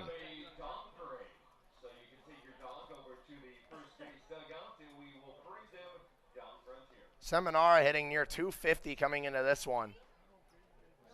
He's got 7 hits for 6 RBIs and 30 plate appearances. 2 walks and a stolen base for the catcher. He's also pretty solid defensively behind the dish. See what he can do here in a 2-1, trying to get those runs right back for the Sasquatch.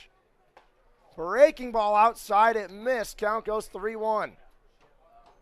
Another nice pitch from Takahashi. Did not get a call, and it's a 3-1 count to the catcher. Swing at that one in the dirt. Count goes 3-2. Looked like that could have been ball 4 if he left it off. Definitely would have been ball 4 if he called it off or left it off. But nonetheless, it's a full count to Ben Seminara. Payoff pitch, line drive up the middle, right to the glove of Gardner. You literally could not have drawn a line straighter from the bat to the glove. He didn't budge. He didn't move his glove. It just landed right there. Another piece ball by Ben Seminara.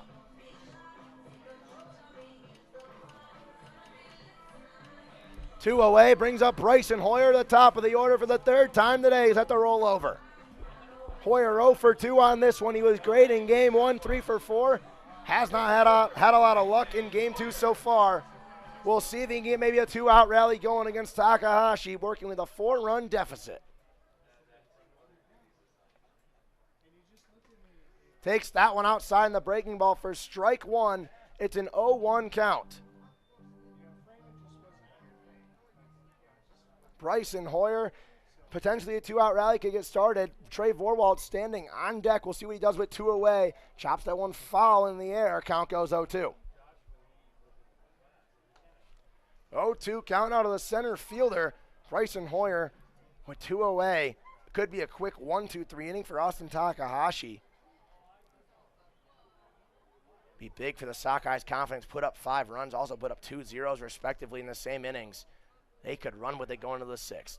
0-2 to Hoyer down the right field line and foul going towards the bullpen. He stays alive, trying to roll it over to Vorwald. See if they can get something started. They trail by 4. You need to try to get some runs going. 7 outs remaining on your offensive night. Only 1 run to show for your night so far due to Ryan Bachman's solo shot. 0-2 count to Bryson Hoyer again. Here's the pitch. That one's high in the air to right field. Going over is O'Neal. He settles under. He makes the catch. Takahashi goes 1-2-3. We go to the 6th with a 5-1 Sockeye lead.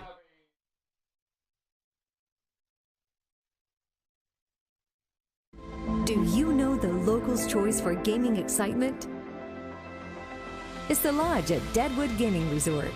With new games arriving every month, our selection of slot machines is the freshest in town. You can always find a game with our card tables open 24 hours a day.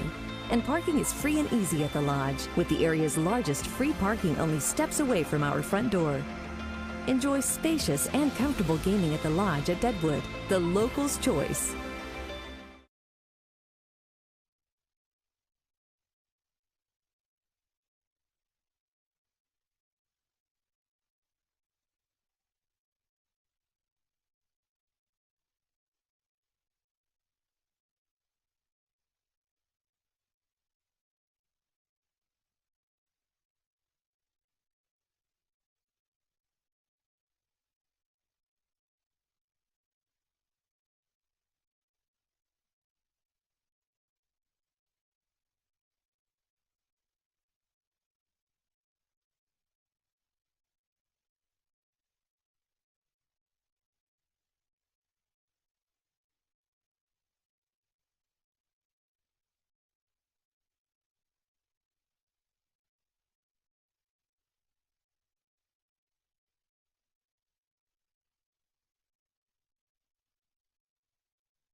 We go to the 6th inning in this 7-inning doubleheader of Game 2 with the 5-1 lead for visiting Sawtooth Sockeyes. And now they have a chance to make it more. Joe McBride on the mound trying to change that one. He's got 9-1-2. Anderson, Hale, and Ryberg due up. Top of the order set the roller for the 4th time today. See if McBride can take care of this lineup and keep the 4-run deficit intact. First pitch high in the air to first base. Van Atten calls for it in foul territory, settles under. 1 pitch, 1 out.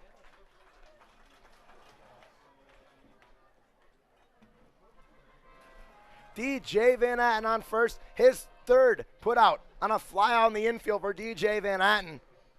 He's just called for every single one that he can. He calls for another right there. He's got 3 and now 1 away. Brings up the top of the order, Jack Hale. 0 for 2 with a walk.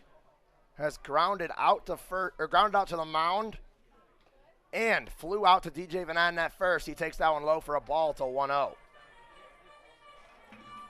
Sockeyes leading 5-1 despite having less hits than the Sasquatch and only having 3 base hits for that matter. 1-0 outside. It's a 2-0 count now as that one just missed. Joe McBride out of the bullpen. He had 1 pitch, 1 out to Lance Anderson, and now looking to get a quick one with Jack Hale, but in a 2-0 hole.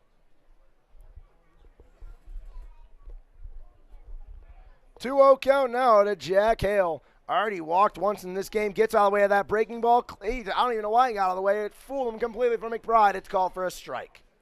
What a pitch from Joe McBride. 2-1 is the count, fighting back with a competitive pitch. See what he brings here. Another breaking ball inside, finds the zone. Count goes even at 2s. A 2-0 count, 2 straight inside breaking balls. Finds the zone on front door sliders, and now it's a 2-2. McBride looking for a big second out of his outing. 2-2. Here's the pitch to Jack Hale. That one a little too far inside, threatened with him to hit him, but it goes full. Hale didn't move. He was going to eat that pitch. But it just missed. Count goes full. Payoff pitch for McBride, trying to get the second out of the inning. Here is the 3-2. Outside, it's going to be a walk. Hale walks over to first. Look back at that ball getting away from Seminara. I thought about stretching it, but Ben Seminara runs back. It's another walk and a base runner for the Sockeyes.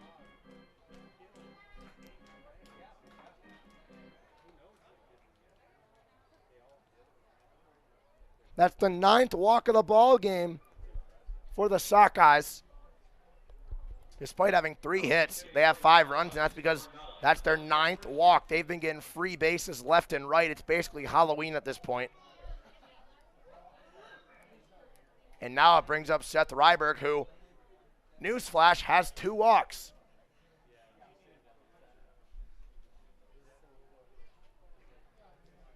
Ryberg 0 for 1 with 2 walks, came around to score a run in the 5th inning.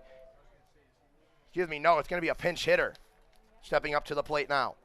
Hunter Christensen, he takes strike 1 outside. Ryberg's night is done in the DH spot. It's Hunter Christensen now. He's in an 0-1 count. The runner on first, 1 away. McBride still 1 ground ball away from getting out of it. We'll see what he can force here. He's up 0-1 on Christensen. That one's in the dirt. Seminara forming a wall. Keeps it in front, keeps the runner put. It's a 1-1. The one thing you can say about the Sasquatch catchers collectively as a group, Weston, Seminara, and Ackerman, the main 3 that we've seen as of late, they form walls back there. 1-1 count. That one hit foul into the netting that protects the Sasquatch dugout. Count goes 1-2. Christensen on the season, uncommitted out of high school, hitting just above 200, getting an at-bat here, but in a 1-2 count out of the right side. Trying to get a rally going after the 1-out walk by Jack Hale. Here's the 1-2 for McBride, trying to get a big second out. Breaking ball inside, did not get the call. Field umpire signaling that it might have hit him, and he is. Field umpire is going to say it hit him, and now runners on first and second.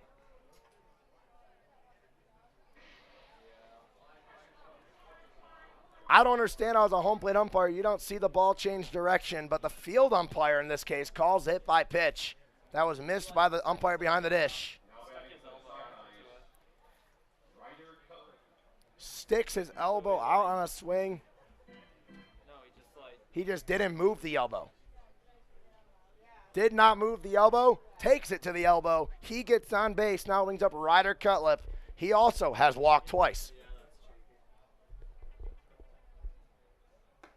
Takes the first pitch inside for a strike. McBride trying to get out of a little jam. He put himself in now with a one-out walk and a one-out hit by pitch. Cutlip is 0 for 1 with a triple play to his name and has 2 walks with a run scored. 2 runs scored, excuse me. And now that one upstairs, it's an 0-2. He does not like it. Nonetheless, he's down 0-2 to Joe McBride. He took that one up and away. That's probably a ball. A beneficial call. McBride puts him in an 0-2 advantage.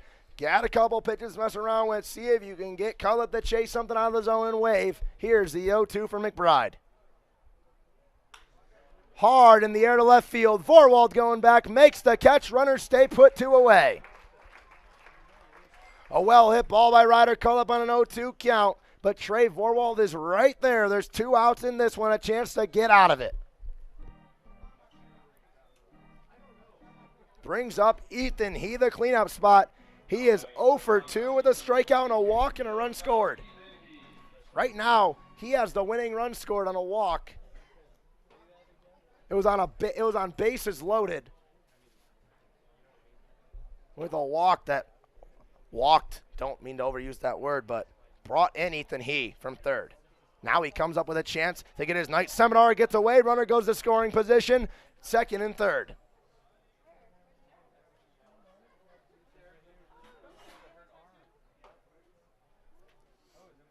Now, 2 runners in scoring position. McBride's got to locate a chance to make it a 7-1 ball game potentially for Ethan He. He is hitless so far. Grounded out on the third base line back in the 5th, and now in the 6th has a chance to add on to the Sockeye lead.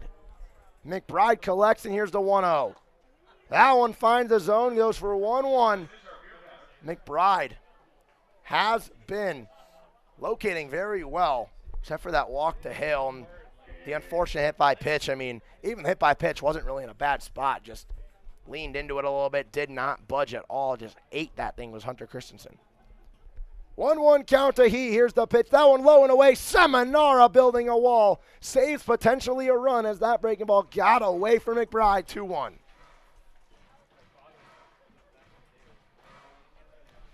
We'll see if Ben Seminara actually saved the run or if it just comes around to score anyways. We'll have to see with the 2-1 coming up to Ethan He. McBride collects. Here's the 2-1 pitch to the cleanup hitter. In the zone, evens it up at 2s. Joe McBride, a competitive pitch right there on the inside. 1 strike away from potentially getting out of this little jam. 2-2, 2 away with 2 runners in scoring position. Joe McBride, Ethan He. Here is the 2-2 pitch. McBride collects, and here's the delivery. Swung on and fouled off. We'll do it again. Fighting off the 2-2 right there. Joe McBride's got to do it again. Grant Carey standing on deck. He's 0 for 2 with an intentional walk. Was stranded at third back in the 5th inning. He's on deck in the 6th. McBride trying to prevent it from getting to that moment. It's a 2-2 count. 2 away with 2 runners in scoring position. Chucks his swing at that one in the dirt, and he went. Cheap Beer also ends the inning with a 0. 5-1 going to the bottom half of the 6th. The offense trying to chip away before it's too late. They got 6 outs. In health, we keep going so you can keep going. With advanced orthopedic care, technology, innovations, and treatment. So keep exploring, keep making memories, keep going with Monument Health as your partner.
6 outs remaining for the Sasquatch offense. Trey Vorwald set to lead off in this one. It's 2-3-4. Vorwald, Bachman, Van Atten. We'll see if they can chip away a little bit before we go to the 7th. Technically not rally time yet, as that's considered the last inning, but it's rally time. You got to get at least one in this inning. Down 4-5-1. Trey Vorwald to lead off in this one. 0 for 2 on his night. We'll see if he can get his first base knock in a clutch spot. Watches that breaking ball inside for ball 1. 1-0 count to the Sasquatch left fielder who's been great defensively. We'll see if his bat wakes up here. That one too low. Count goes 2-0. 2-0 count out to Trey Vorwald trying to kickstart a rally here with 6 outs remaining. In the offensive night, watches that one go for a strike.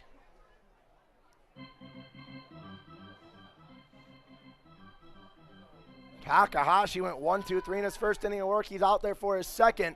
Now in a 3-1 count as that one missed at the letters of number 3.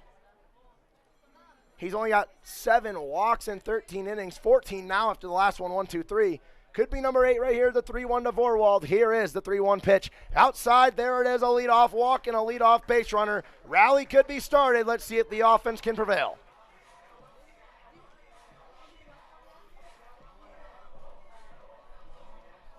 Brings up Ryan Bachman. He's 1 for 2 with an RBI, a home run, and he flew out to deep center field in his last plate appearance. Let's see if he can get a rally started here after a leadoff walk by Vorwald. Ryan Bachman trying to do something that the Sasquatch haven't been able to do a lot all day, and that's actually get runs in this game too. They have one, and the first pitch he goes oppo. It's a line drive to right field. There's 2 runners on after his single. Ryan Bachman with a single to the opposite side. And it brings up DJ Van Atten, who singled in his last plate appearance back in the 4th. Was stranded at third base, and now a huge spot for the first baseman. Seth Nelson standing on deck. This is the part of the order you want up with 2 runners on and no outs. DJ Van Atten trying to do a job and get a rally started. They got a pretty good kickstart to that. We'll see if Van Atten can deliver. First pitch breaking ball finds the zone. Call for strike 1 and 0-1 count. Seth Nelson on deck. He's also 1 for 2 with a single back in the 4th. We'll have to see if Van Atten can get something going, at least advance these runners. Outside in the dirt, count goes 1-1 to the first baseman. It was a Trey Vorwald walk. It was a Ryan Bachman single, and we quickly have 2 runners on and a 1-1 count with no outs to DJ. 1-1 count, DJ Van Atten trying to do a job and get a rally going. Big swing at that one. He waved. Count goes 1-2. He struck out looking in the first. Definitely something you can't do right here. At least got to swing and try to put a bat on something. We'll see what Van Atten can do. 1-2.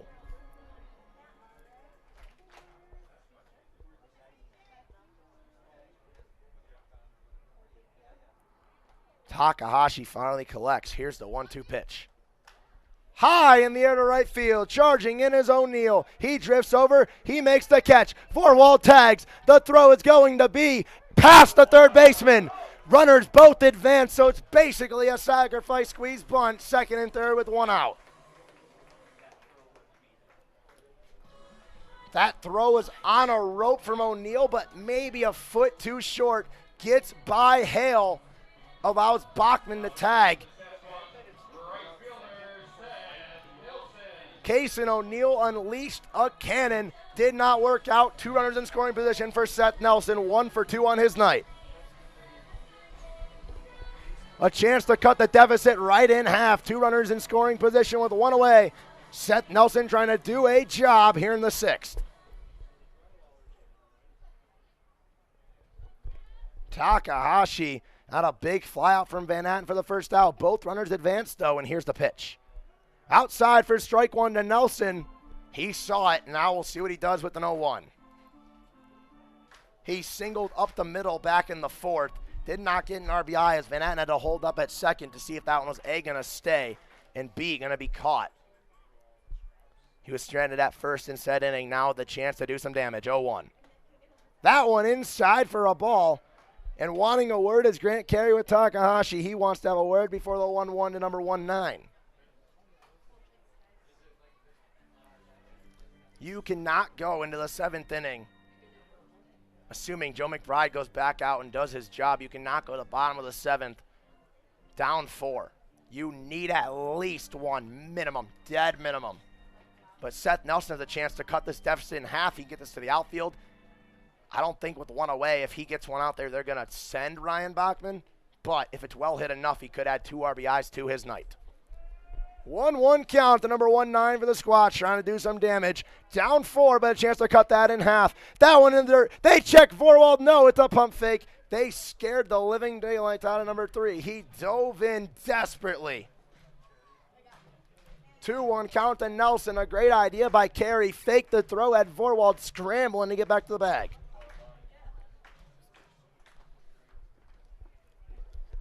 Two-one count with one away to Nelson, trying to chip away. Here we go. Here's the pitch to 1-9. Upstairs, count goes 3-1. Luis Reyes on deck. He's 0 for 2. We'll see if he gets the spot in a big spot for the Sasquatch.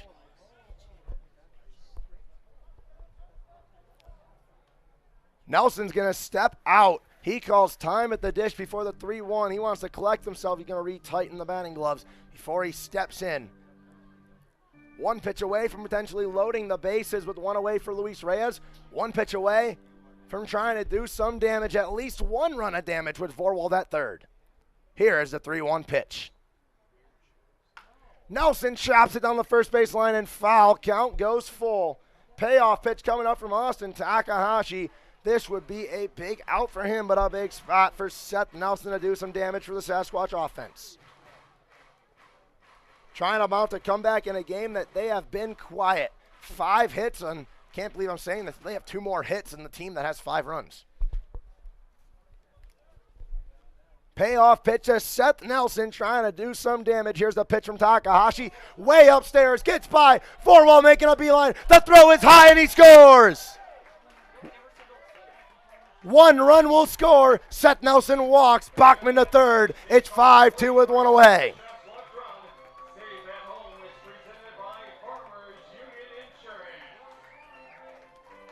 A wild pitch from Austin Takahashi.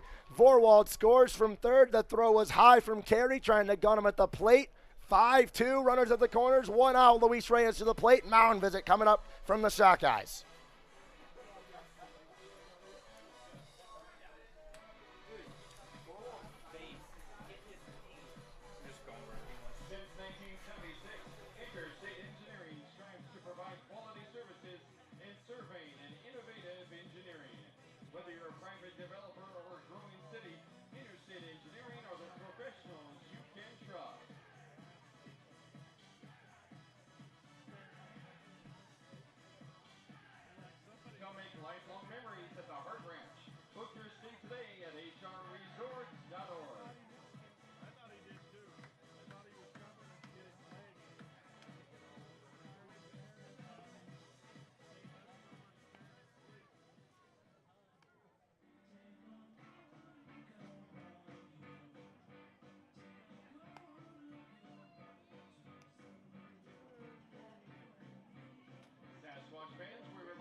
Bullpen gets the call. Bases loaded, one away in a 5-2 game.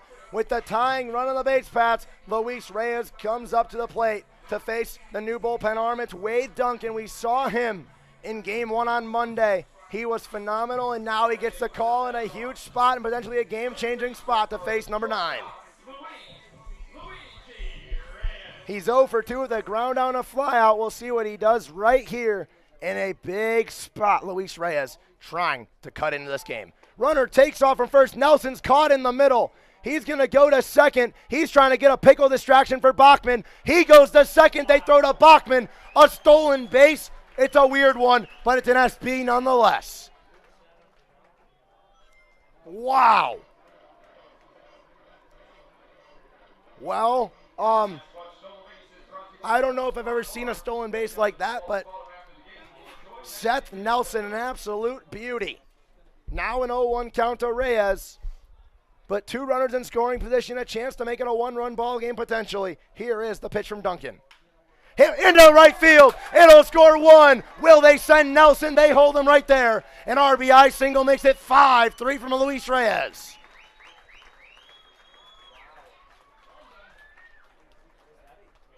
What a play from Luis Reyes. Goes opposite. Gets by Anderson into right. Now it is a 5-3 ball game. The Sasquatch trying to rally right here.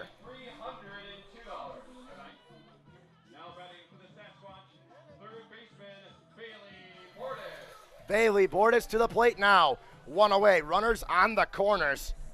Luis Reyes with an RBI single to right field to make it a 2-run ball game. Bordes a chance to do a little bit more damage. Here we go. Runners at the corners, 1 out. For number 22 is 1 for 2 on his night. Inside, it got a piece. Bases are juiced.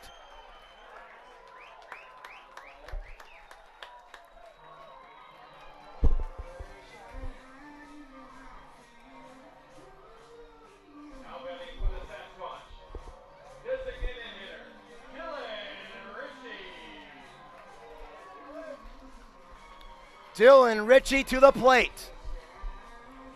He's 0 for 2 with 2 ground outs, trying to do a job. Tying run 180 feet away by Luis Reyes. On third, Seth Nelson. Let's see if Ritchie can at least get this game within 1. He's trying to do a job against Wade Duncan with 1 away. First pitch inside for ball 1. Dylan Ritchie's got to be smart here. You cannot put one on the ground. You have to hammer something in the outfield that at least scores 1. Here we go. Dylan Ritchie trying to do a job, number 1-4. In the dirt, gets by Carey. Nelson does not make a play for the plate. He looked like he wanted to. He backtracks in a 2-0 count for Ritchie. Smart play. That one didn't bounce to the backstop. It bounced on the third base line. 2-0 count now to Dylan Ritchie. 1-4 trying to do a job. Here we go. 1-4 and a 2-0 count. Here's the pitch from Duncan. That one low, called for a ball again. It's a 3-0 to Dylan Ritchie. Dylan Ritchie a 3-0, a chance to walk home a run and make it a 1-run ball game. Here we go. Wade Duncan got to fight back right now. Low, called for a strike. 3-1 is the count to Duncan now, or for Duncan now to Ritchie. I still think it's an auto take right here. I still think you got to look to walk in a 3-1. We'll see what number 1-4 decides to do, but I still think you got to be careful. Wade Duncan in a huge spot, a 3-1 to Dylan Ritchie. Here is the 3-1 pitch. That one low and in a ball, walks home a run. It's 5-4. Dylan Ritchie does a job.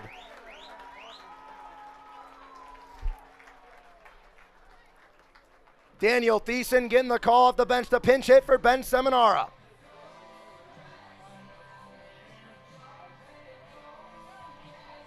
Down 1. Tying run 90 feet away. And we're going to get a pitching change from Duncan. Wade Duncan, his night is done. The go-to bullpen arm failed for the Sockeyes for the first time potentially all season, and his night is done. Bullpen getting the call. Ring, ring, and we come back. 1 away, bases juice. Down 1. Sasquatch trying to knot this thing up.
Bullpen arm called. Once again, it's Travis Farrell getting the call here. Gage Crott is going to pinch run for Bailey Bordas at second. He represents the go-ahead run. 90 feet away, Reyes ties it. Bases loaded, 1 out. Daniel Thiessen getting the call off the bench in a huge spot right here.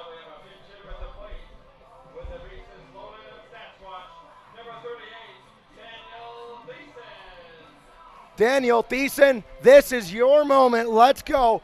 A clutch time here with 1 away, bases loaded, down 1, tying run 90 feet away. Go ahead, run 180 feet away with Gage Crott pinch running. He's got some speed. Head coach Jarrett Hunt is not going to be careful.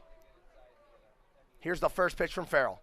That one inside, didn't get the zone. Count goes 1-0. If you're Thiessen right here, you got to be careful against this. Is guaranteed the best arm this team has out of the pen. 19 innings, he has a 9.5 ERA with 23 strikeouts. Here we go to 1-0.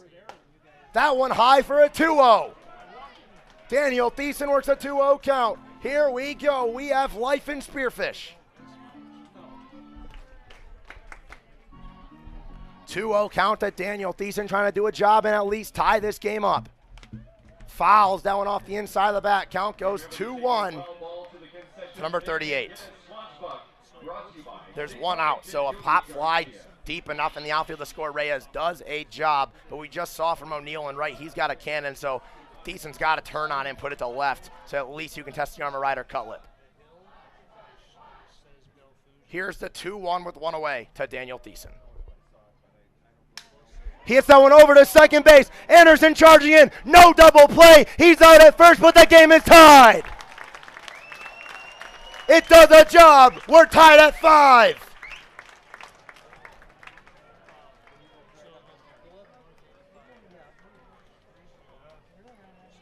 Brings up Bryson Hoyer, the 9th batter of the inning, trying to take the lead. Gage Crott 90 feet away. He is the lead.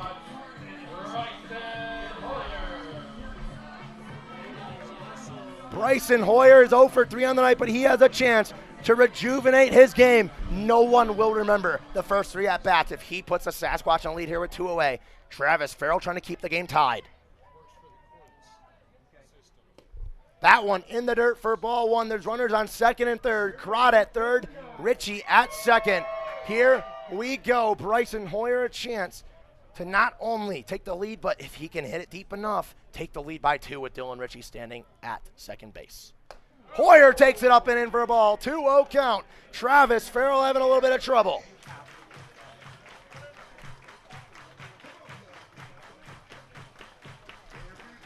Two-0 count. Bryson Hoyer trying to do a job with 2 away. High in the air to left field. Going back is Cutlip at the track. He leans up and he catches it. Hoyer almost a 3-run shot to take the lead is robbed. Wow, but it's 5-5-4 coming across. It's a brand new ball game. When you venture to Spearfish in the Black Hills of South Dakota, you'll find rugged hiking and biking trails, extreme rock climbs, and views that will take your breath away. Plan a Spearfish vacation and come find your adventure. Spearfish, my great place in South Dakota.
It's a brand new ball game. 4 runs came across in the bottom half of the 6th inning.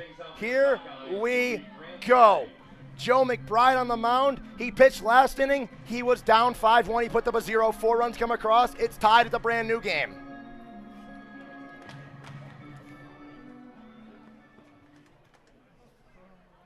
Joe McBride trying to do a job here. He's got 5, 6, 7. Grant Carey, Grady Daniels, and Kason O'Neill delivers ball 1 down low to the leadoff hitter of the inning, Grant Carey.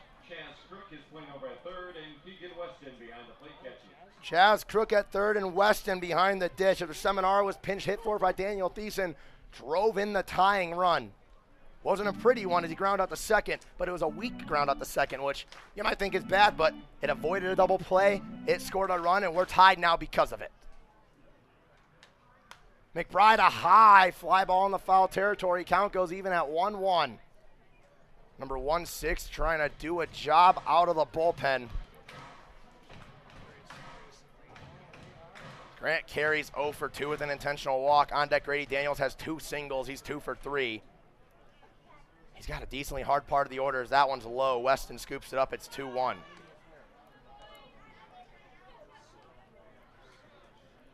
Joe McBride just trying to do a job. This is huge right now with no arms getting loose in the bullpen. A lot of trust right now from Jarrett Hunt for his right-handed arm to do something with that one. That's upstairs. Count goes 3-1. The upside part of the zone has not been there all night. That one was borderline in a normal zone, and in this zone, it does not exist.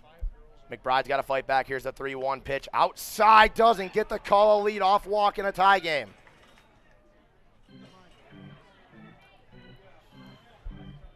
No movement to the bullpen yet. A lot of trust right now, number 1-6.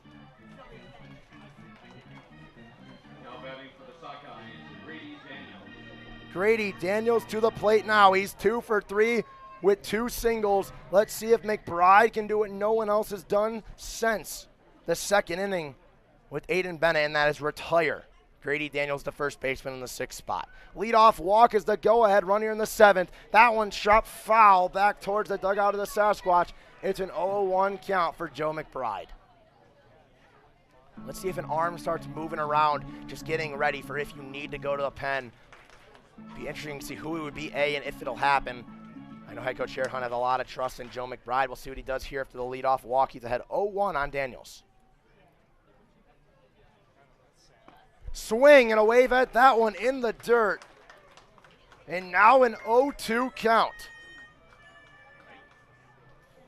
Joe McBride looking for the big first out because it's 6-7-8 now due up after that leadoff walk.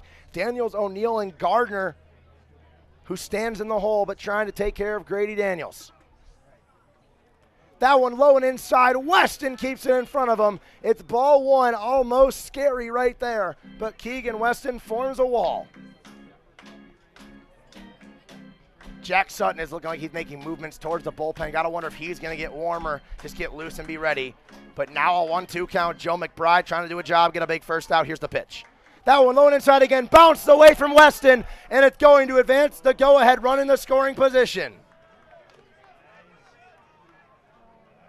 He had no idea where it was. It results in a pass ball. Carey goes to second base. And now, no outs. You need this one bad. Grady Daniels, 2-2 count now. He's fought back from an 0-2. We'll see what he does here with the count even. High in the air, chops off the edge of the bat. Count stays even at 2s. Joe McBride needs this crucial first out in a tie ball game in the last inning of the game, and at least in regulation. 2-2 count with no outs to Grady Daniels with the go-ahead run on second base, represented by Grant Carey. Here's the pitch from McBride. Low and inside, he swings through it. A nasty breaking ball gets the first out. Joe McBride via K.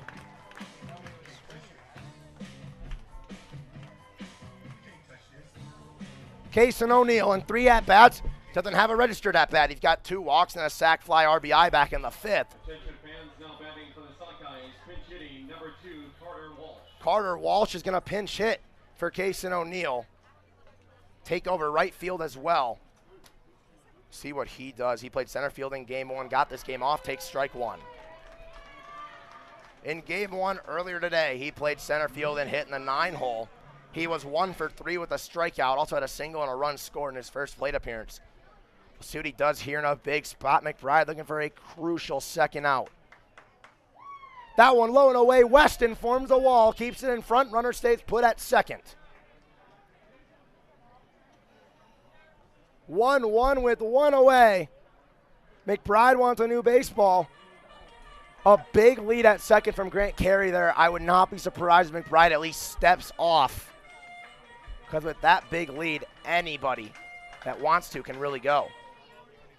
It looks like there's an arm getting ready in the bullpen, and I don't know if that's for certain, but it looks like it's Gunnar Thompson.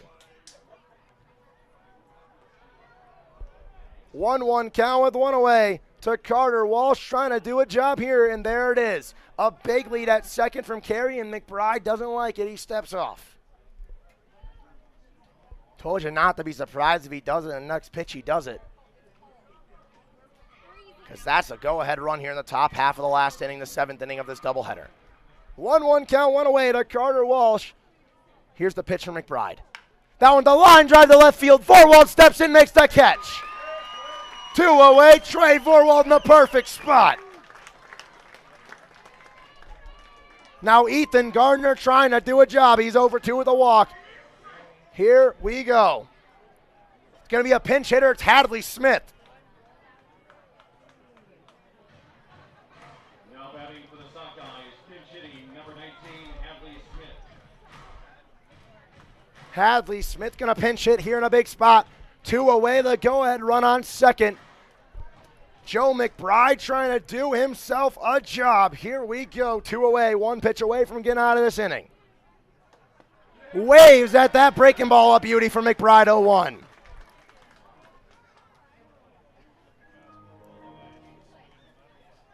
Joe McBride in a huge spot against Hadley Smith. He caught game 1, gets a day off in game 2, but he's back out there. He was 1 for 4. And now we'll see what he can do here in an 0-1 count versus McBride. That one's hit softly over to first base. Van Atten makes the play. We go to the 7th, a 5-5 game. Sasquatch looking to do some magic. Jet Rogers at Peak Family Chiropractic and Sports Performance. We all take different paths in life. That's why we utilize multiple different treatments here at Peak.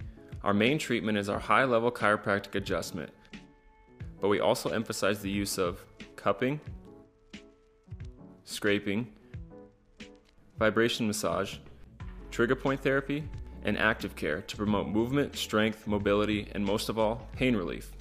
Why travel to multiple locations when you can have total wellness under one roof? Stop in today and let's get you to your peak.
Here we go, Sasquatch Nation. A time to rally. Trey Vorwald to lead off in this one. Sasquatch in a tie game. Trey Vorwald started the rally last inning. It's time to rally in Spearfish. He walked to start it. He almost gets hit to start it. Gets out of the way. It's 1-0. That one at the head. Trey Vorwald gets out of the way. Trey Vorwald trying to start it. Vorwald, Bachman, Van Atten due up. Here we go in a tie ball game, bottom half of the 7th. Upstairs for ball 2. Trey Vorwald with an opportunity here.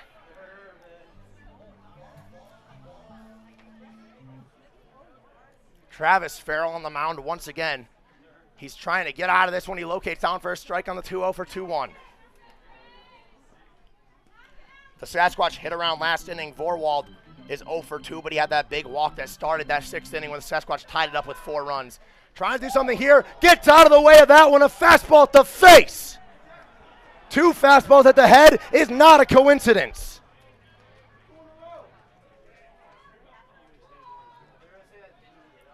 It didn't hit him, but Vorwald gets out of the way of a scary one at the face. It's 3-1 right there.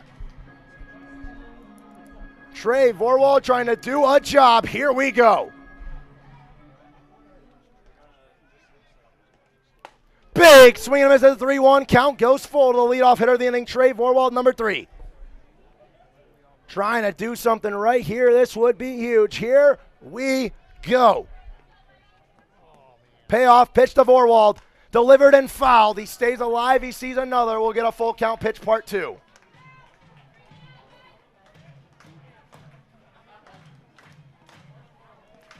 This is a huge spot for number 3 trying to do a job.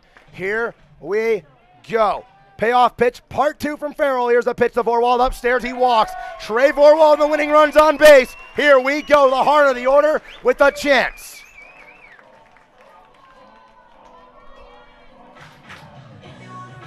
Now batting for the Sasquatch, number 24, second baseman, Ryan Bachman.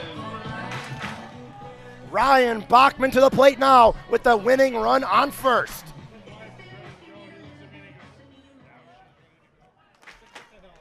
Bachman is 2 for 3, a home run, an RBI, a single. Here we go. Runner on first is Vorwald. They're going to try to pick him off. I was high on that one, that snagged by Daniels. I know Vorwald's the winning run, but I don't think he's going to steal here. You cannot risk him being caught. He also doesn't have that big of a lead. We'll see what he does. Here's the pitch to Bachman. Inside, he wore it. There we go. DJ Van Aden with runners on first and second. Here we go. Ryan Bachman wears a pitch.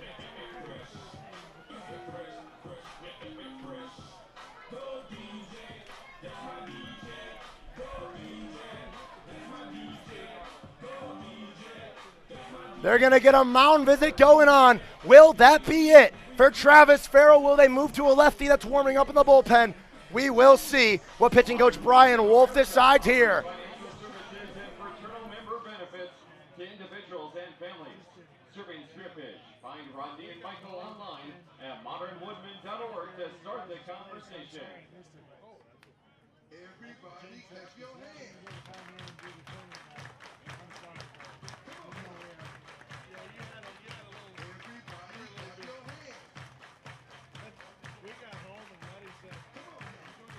Mound visit over from pitching coach Brian Wolf. Here we go. DJ Van Aden with runners on first and second. No outs. We'll see what he does. Number 27, first baseman, DJ Van Aden. Number 27. Here we go. No outs. First and second. Winning run on second base represented by Vorwald. Number 27 trying to do a job. Checks his swing at that one up high, leaves it off for a ball. It's still Travis Farrell on the mound, a 6'7" sophomore from Colorado State Pueblo. He has been sensational all year, but here we go, a chance for DJ. He's 1 for 3 with a single. Here we go. Watches down at the letters for ball 2. It's a 2-0 count to number 27. On deck is Seth Nelson. Here we go, Spearfish. It's time. Get loud and let's go.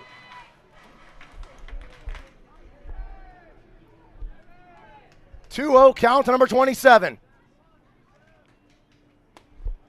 That one does not find the zone. It's 3-0 to Van Aden. Where did that one miss? Down the middle. I cannot believe that call, but unless we got a 3-0. Holy, I'd expect a makeup call if this one's close. Here's a 3-0 count to Van Atten. Takes that one down the middle for a ball. The bases are loaded. Winning run 90 feet away.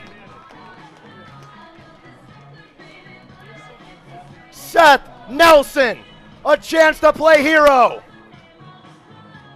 Now batting for the Sasquatch, number 19, right fielder, Seth Nelson.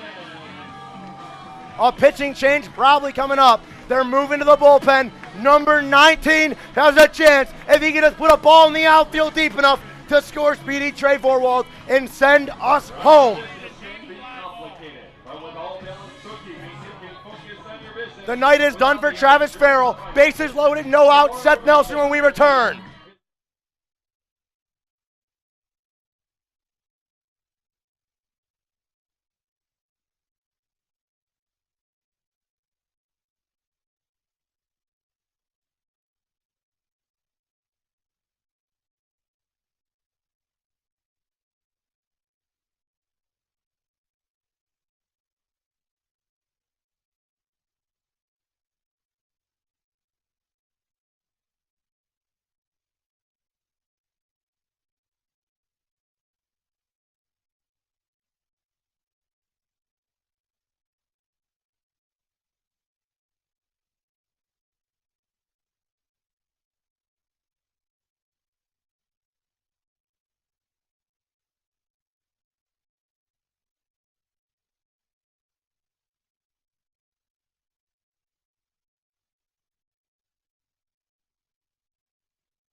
Coming in out of bullpen for the Sawtooth Sockeyes, number 14, Braden Wall.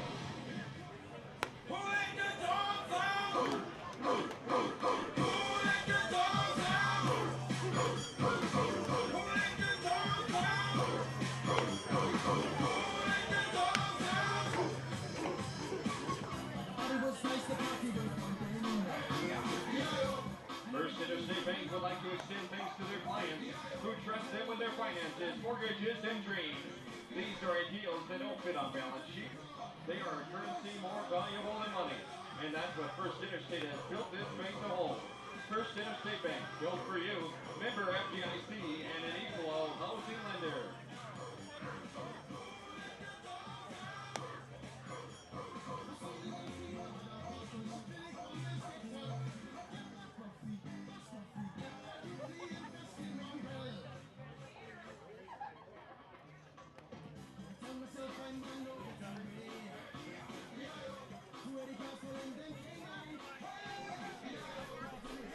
The bullpen gets the call in possibly the biggest spot of the season for the Sawtooth Sockeyes. Bottom of the last inning. It's a 7-inning doubleheader, so bottom of the 7th. This is basically the equivalent of the 9th right here. Braden Walls, the lefty, he comes out of the pen with no outs, bases loaded to face Seth Nelson with the winning run 90 feet away. Here we go. Infield playing in.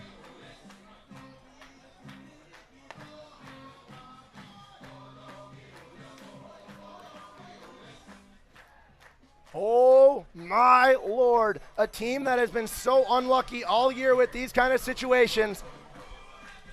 Seth Nelson, if needed, Luigi Reyes on deck. Here we go.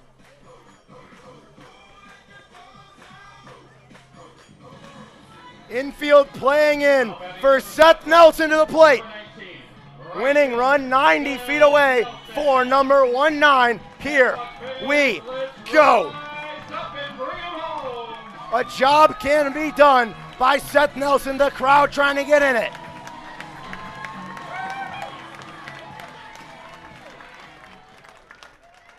Walls out of the pen. Here's his first pitch of his night. Infield playing in on Nelson. That one low and away for a ball to 1-0 count.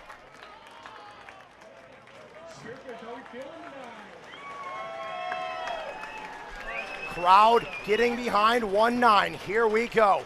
1-0 count from Braden Walls. Oh man, Seth Nelson, this is a moment you dream of. Here we go to 1-0. Outside called for a strike at the 1-1.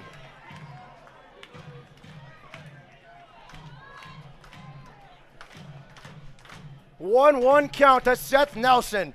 He's 1 for 2 with a walk and a run scored. Here we go. He's got a chance to be the hero in Spearfish, South Dakota.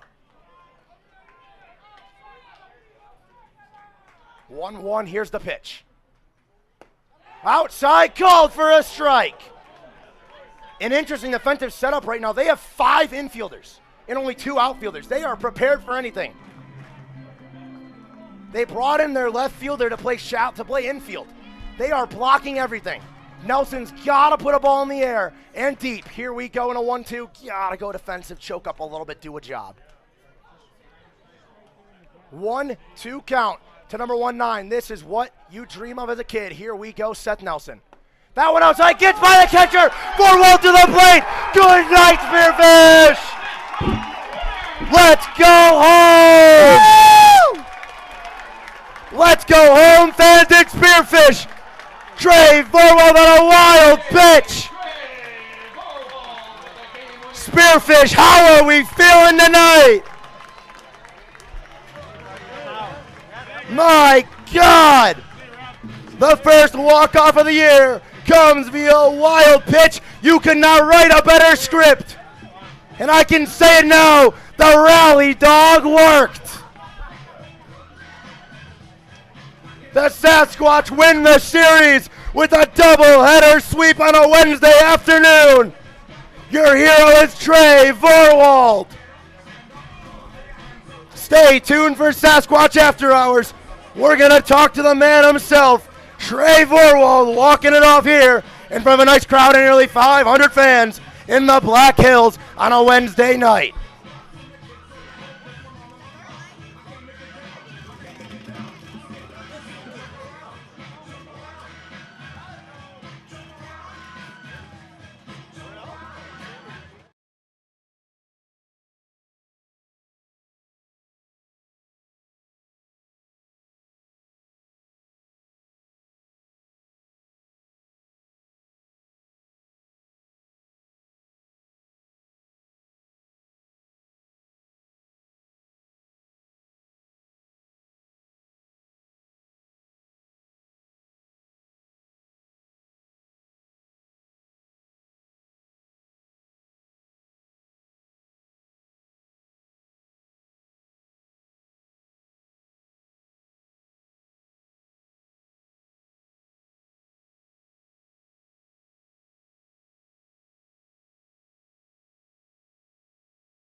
Sasquatch walk it off in a wild way here in Game 2 of the doubleheader and earn a doubleheader sweep, a series victory. All of the above against the Sawtooth Sockeyes. I'm Sean Massa, joined here by Joe McBride. Joe, you come out of the bullpen, you're trailing 5-1, and you put up a 0 in your first inning out there, and all in all, sparked that comeback to happen later. What's going through your mind going onto the mound with that deficit in hand? Honestly, all I'm thinking is just about getting a shutdown inning, you know. Coming in this situation, a hold is huge, and all I'm thinking about is getting a shutdown, minimizing how many guys can get on base, not letting guys hit with guys in scoring position. And then you put up a big 0 in the top half of the sixth, bottom half of the sixth. Offense awakens out of nowhere. It's almost like something magical happened in the press box. Wink, wink, rally dog. And then you go out there, you have a long break, and you have a tie game with a chance to get to a walk-off opportunity. What does that kind of do to a pitcher's mentality of the game just completely changed on the drop of a dime? Honestly, this is the first outing all year I've gone 2 shutdown innings, and that's huge. So, I mean, like I said, all I was thinking about is just getting shutdown innings and keeping the guys in the ball game. That's it. Just keeping the guys in the ball game. And then tie game, obviously, top of the 7th. Leadoff runner walks and then advances to second with no outs. And you get out of it, go 1, 2, 3 after that. After the guy reaches the first and gets a scoring position, still no outs. What kind of goes through your mind there on the mound? I'm actually better with guys on second and third than I am with guys on first base, so I didn't mind it at all. I'm way more comfortable with guys in scoring position because I don't got to worry about going out of the slide step. I'm comfortable with all my stuff, and yeah. Thank you, Joe. Joe McBride in the top of the 6th, top of the 7th, put up 2 zeros, led to the eventual comeback and walk-off, and we're going to talk to the man that scored the game-winning run and really sparked both innings offensively, Trey Vorwald, the left fielder. Trey, before we talk about anything offensively, all day, all season, all we do is praise you defensively. You made a big diving play in left field today. I mean, in left field, you almost seem like you're locked down. What kind of goes through your mind out there when you're making plays like that? Man, just be ready and get a good jump. You know, you just got to see it off the bat as quick as you can and go get it. So. And then, obviously, you talked to me before when we went down there, and I grabbed you, and you said, I didn't do much offensively. But you have 2 leadoff walks in the eventual tying inning with the 4 in the bottom of the 6th, and then the eventual walk-off one on a pass ball. What's going through your mind walking out there? You know, down 5-1, you're leading off with 6 outs remaining of the offensive night. What's going through your mind stepping up to the box? Just got to get on base any way possible, you know, crowd the plate, make him throw in. He threw at my head twice, you know, but it's just what you have to do to go get on base. And, I mean, it paid off today. We got the win, so.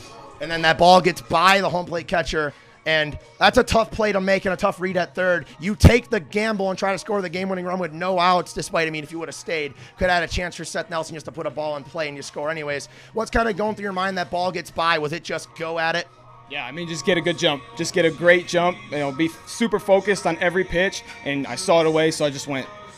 You heard it right there from left fielder number 3, Trey Vorwald, scored the winning run from third on a bases loaded, no out, walk-off pass ball to secure a doubleheader sweep and a series victory over the Sawtooth Sockeyes. This is crucial for the playoff push that this Sasquatch team is going to. Could this be a turning point? We will tell you later in the week when the Sasquatch go to Casper, Wyoming for a 3-game set versus the Spuds on the road at Mike Lansing Field. I'm Sean Massa, officially signing off on this beautiful Wednesday afternoon. Thank you on behalf of myself and every member of the Sasquatch organization for making us a part of your Wednesday afternoon.